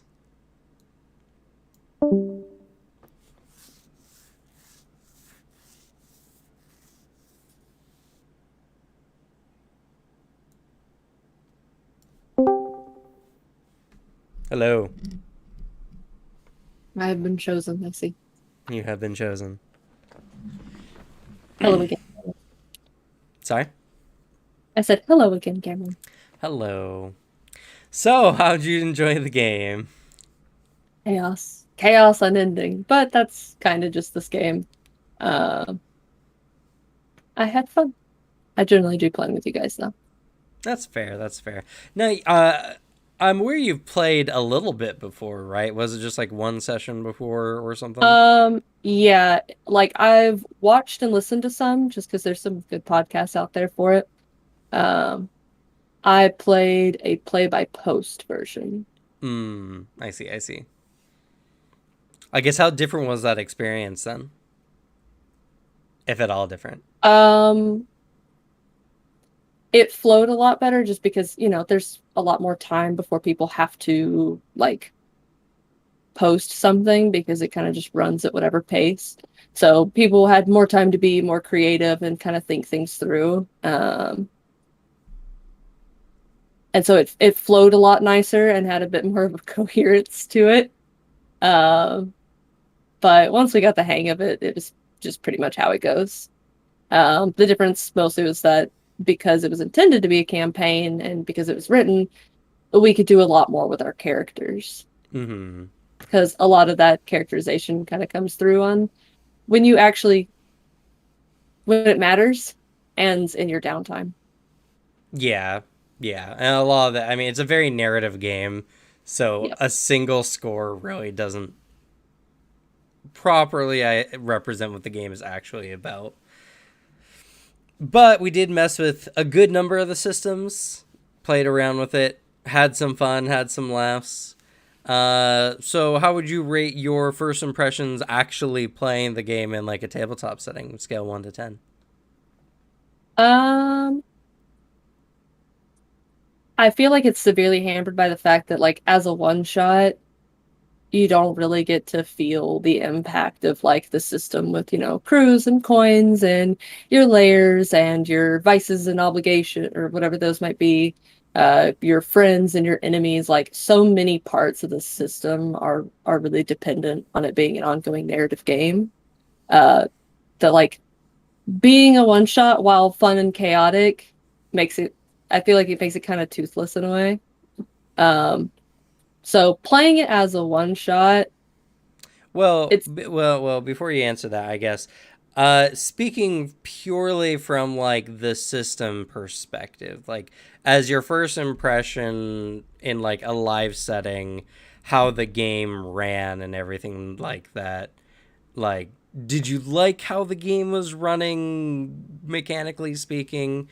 Because I know, like, on the grand scale, a first impression isn't going to ever capture the true light of any game. But what people want to know is, like, when you were playing the game in the session, did it feel good? I mean, once we got going with it, like because everything is simple once you figure it out, it's really satisfying and a lot more a lot faster than say combat and some other systems that we play. So it True. feels good. It doesn't like take you out of the flow once you get things going. And it's really simple.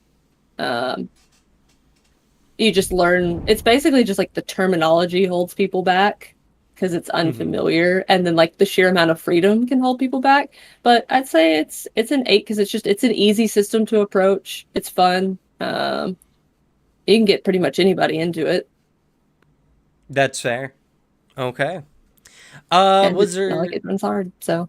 Yeah, we had some fun today for sure. Uh, is there anything about the game that you didn't like, or how it was done? Did anything rub you the wrong way? Not particularly. I'm already pretty aware of Blades in the Dark systems. Admittedly, I had to ask questions and look it up a couple times because it's been a hot minute Hmm. since I've played. Um, but no, not particularly. I know that it can be a little frustrating, like getting used to it as a player or a DM who's been in a game that has a lot more crunch or a lot more like abilities. And if you don't have this feat or whatever, like there's not really a way for you to do it, so we'll just kind of cobble together something. This is like everything's cobbled together. Don't worry about it. Just make it cool. Do it. Go, go, go, go, go. Hmm. Um, so yeah, it doesn't really bother me. That's fair. That's fair. Okay, what was the role you were trying to play with your character, and did you feel like you were able to accomplish that? Played the muscle. We didn't end up actually having to like fist fight anybody. And did pretty well at least once we got past the initial trip on dealing with the blue coats. But the last bit with the speedboat came through with the ability I wanted, which is like, how the fuck did that tiny guy do all that? Uh, so I got what I wanted in the end. Not exactly how I was expecting it, but drugs, man. Yeah, well, this is how the game goes. Nothing goes according to plan in Blades in the Dark. I said teamwork makes the dream work, Cameron, but I was lying. It was drugs. It was the drugs. Don't tell them. Only I don't the want to crush them. drugs. Okay. All right. Well, then I guess how likely would you be to recommend this game to someone else? Scale 1 to 10. I want to eat this setting like candy. It's delicious. It's fun. It's unique. It's really good. It has like some really solid touchstones to setting aesthetics. If you have a group that wants to do, um, not even just like crime or just interested in the setting, but a lot of the hacked in the dark, like systems, they all run like this. Their rules are rules light. It's pretty much just down to how creative your players and your DM are. So if you want to just go ham and not have to crunch numbers, this is the perfect system for it. It is chaos. It can be as gritty as you want, as silly as you want. Uh, yeah, I think it's just a perfect, easy system. If you like crunch, you probably won't like this, if that's like necessary for what you want to get out of a game. But Blades in the Dark does what it does really well, which is make it feel all of the ups and down chaos conflict of watching a TV show of a bunch of idiots trying to do crime in a hellscape world. But they're idiots.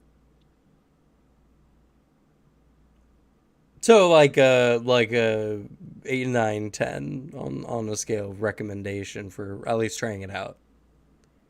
Yeah, absolutely. If nothing else, it's not like it takes long. You run through it a little bit, decide if you like the feel of it or not, and you don't waste much in it because unlike other systems where you would have to invest more time into learning the system to be able to try it out, Blades in the Dark is super easy to just pick up and run it one day. So it's also really good for getting people into tabletop who are scared of crunchy systems. Where you're just like, no, Hmm. come on, just play a story with me. That's fair.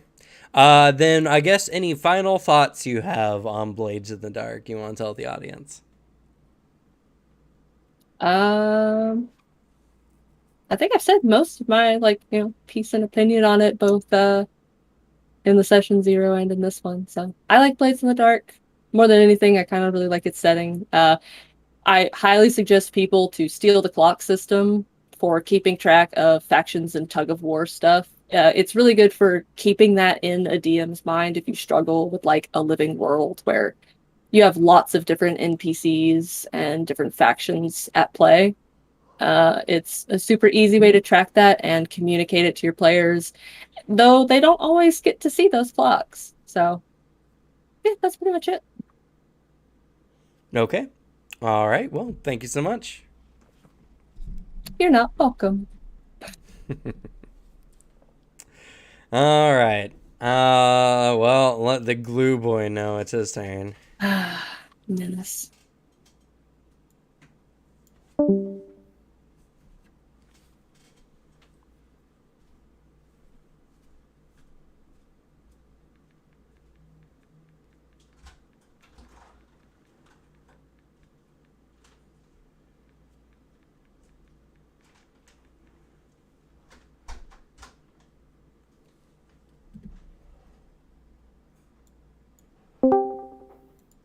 I was talking. Well, too bad. We're on the clock. Yeah, we are. All right. So, how'd you enjoy the game? I think this is a really interesting system, and I don't think it is my my favorite one we've done, but I really what this game is doing. That's fair. Okay, well then I guess we'll get right into it. What do you rate your first impressions on the game from a scale of 1 to 10? Solid 8. Solid 8. All right. Solid 8. So you said it wasn't really your cup of tea necessarily. Why do you rate an 8?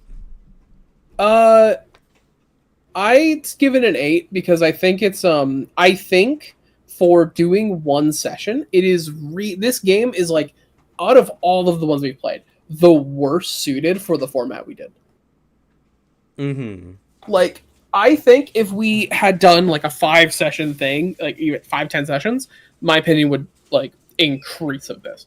I see the potential that like us specifically and like our style playing this game, like what it would bring. I just think of absolute first impressions, one shot is the worst way we could have done it, sadly, knowing full well there's no other alternatives we feasibly could have done. Yeah. Well, I mean, but still, like, as far, and this has come up with several other people as well, but like your impression of like the system and like how it runs, because the score is kind of like the, all right, now we need to put our money on the table, kind of part of it. That's fair. I would still say 8. I think the rules are really fun, that they lead to a lot of interesting player agency of coming up with things that fit narratively and not having like a rule there to fully tie you down. Like, I like the idea of the flashback system and how equipment is done. I like the whole, I have this many equipment slots, so that way you're not just like spending all your money for items you're never going to use. You just have the right items at the right time to keep the narrative flowing, rather than pausing, figuring out like, okay, now did you attribute to this and this and this rule? Instead, it's keeping up the narrative flow like you're doing something cool cinematically. Mm-hmm. I think that's one of that is the strong suit of this. Okay. Well, speaking on strong suits, what was there any part of this game that you didn't like? Any part of the system that kind of rubbed you the wrong way? Like, I don't know, anything that just didn't really suit you? I would not say there's anything that really like rubbed me the wrong way or didn't suit me. I'd say the closest that there is God, I really need to figure out those 4 teamwork actions, because a lot of that was me fully just being like, I don't fully get some of it until like the end. I was like, wrap my head around it. It just took a bit to like work through that system, because there's just like, and also like it's one of those things where I I would need more time to get myself sorted, because it was like getting bombarded with, all right, because you can roll this, now you can roll this, and now you can roll this thing, and that was like immediately like, I don't know what's going on. I'm being overloaded with information. Getting used to it would solve that. That is like the only part that like got me for this. Okay, so there was just a little bit of a learning curve starting out. Learning curve, and it's like, it feels like for that part, it's like being thrown in the deep end of something. You'll learn it in time, but while you're learning it, you're like, oh god. That's fair. Okay.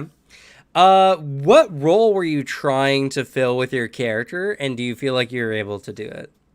Trying to go for like the mastermind style, like the person who's like planned for things and can, be kind of like a help getaway driver. And you know what? Of those navigation roles, I'd say I did really well and effective. I did great, obviously. Obviously. It honestly chalked up to bad rolls that denied me from being fully on the position that I could have been. And I also feel like if I played this style of role again with a tighter grasp of the system, I probably could have done more. But of course, I can't really do much when I'm failing coin flips. You're reminding me of all my tournament custodian performances, where like legitimately my results are because I failed coin flips. This is some bad flashback scam. Yeah. What can I say? This game literally is just like coin flip on whether you actually succeed or fail, and then like a slightly smaller chance that you succeed with no penalties. So it's definitely interesting when it comes to assessing costs in this game, for sure. All right, well then I guess, how likely would you be to recommend this game to someone else? Oh, super likely. Like in scale 1 to 10? 10. This is definitely one that I also, I actually have like a good chunk of friends who play Blades in the Dark. So like the people that I do communicate and like talk about tabletop stuff with, like have played or have heard very good things about and have talked very good things about. So like I would fully talk about and recommend Blades of the Dark to people. I think it's a super fun system. I think there's a lot of just options there for really fun role play and creating these like super cool narrative cinematic moments that I think is a lot harder pressed in some other stuff if your DM's not fully accommodating. Because this game really is suited to get you in the action, get you in these moments, and just get everything as best as you can. As you're not being like, I think immediately I was like more hooked once you told us like this system takes out the planning segment, because goddamn, how many D&D sessions have we done where it's 3 hours of planning? Yeah, I like that. I mean, there was still a fair amount of planning in this. Not as much though. There was a point where I'm just like, okay, guys, don't sweat the details. Just tell me the when, where, and how, and we're gonna go, because this game doesn't really care about anything else. Yeah, and like obviously that's the difference of like growing with pains of like, we've played all these systems where we've had to do this. I think the idea of a system that takes that out and drops you in media res is really cool. I am super into this. Because you know me, my biggest pain with a lot of tabletop stuff is in a lot of just, I guess, realism rules in general, is how needlessly tedious they can get. And this cuts out tedium for just cinematic storytelling. So it's immediately on it's in my good books. That's fair. All right. Well, I guess any other final words you have about the system that you'd like to share with the audience? This is a cool aesthetic. Play Dishonored. That's really it. Fair enough. All right. A little while later. Same thing. Nice. All right. That's everyone. Are we live or no? Yeah, we're live at the moment. All right. So, but yeah, that's going to be it for us. I hope you all enjoyed. Thank you to Valard for following us on Twitch. Hope you enjoy. We got more wonderful games to check out in the future. And yeah, I guess that's just gonna be it for the stream. Thank you all so much for watching. Have a nice night. See you. Thank you. Yeah. Bye bye. Where's the button? There it is.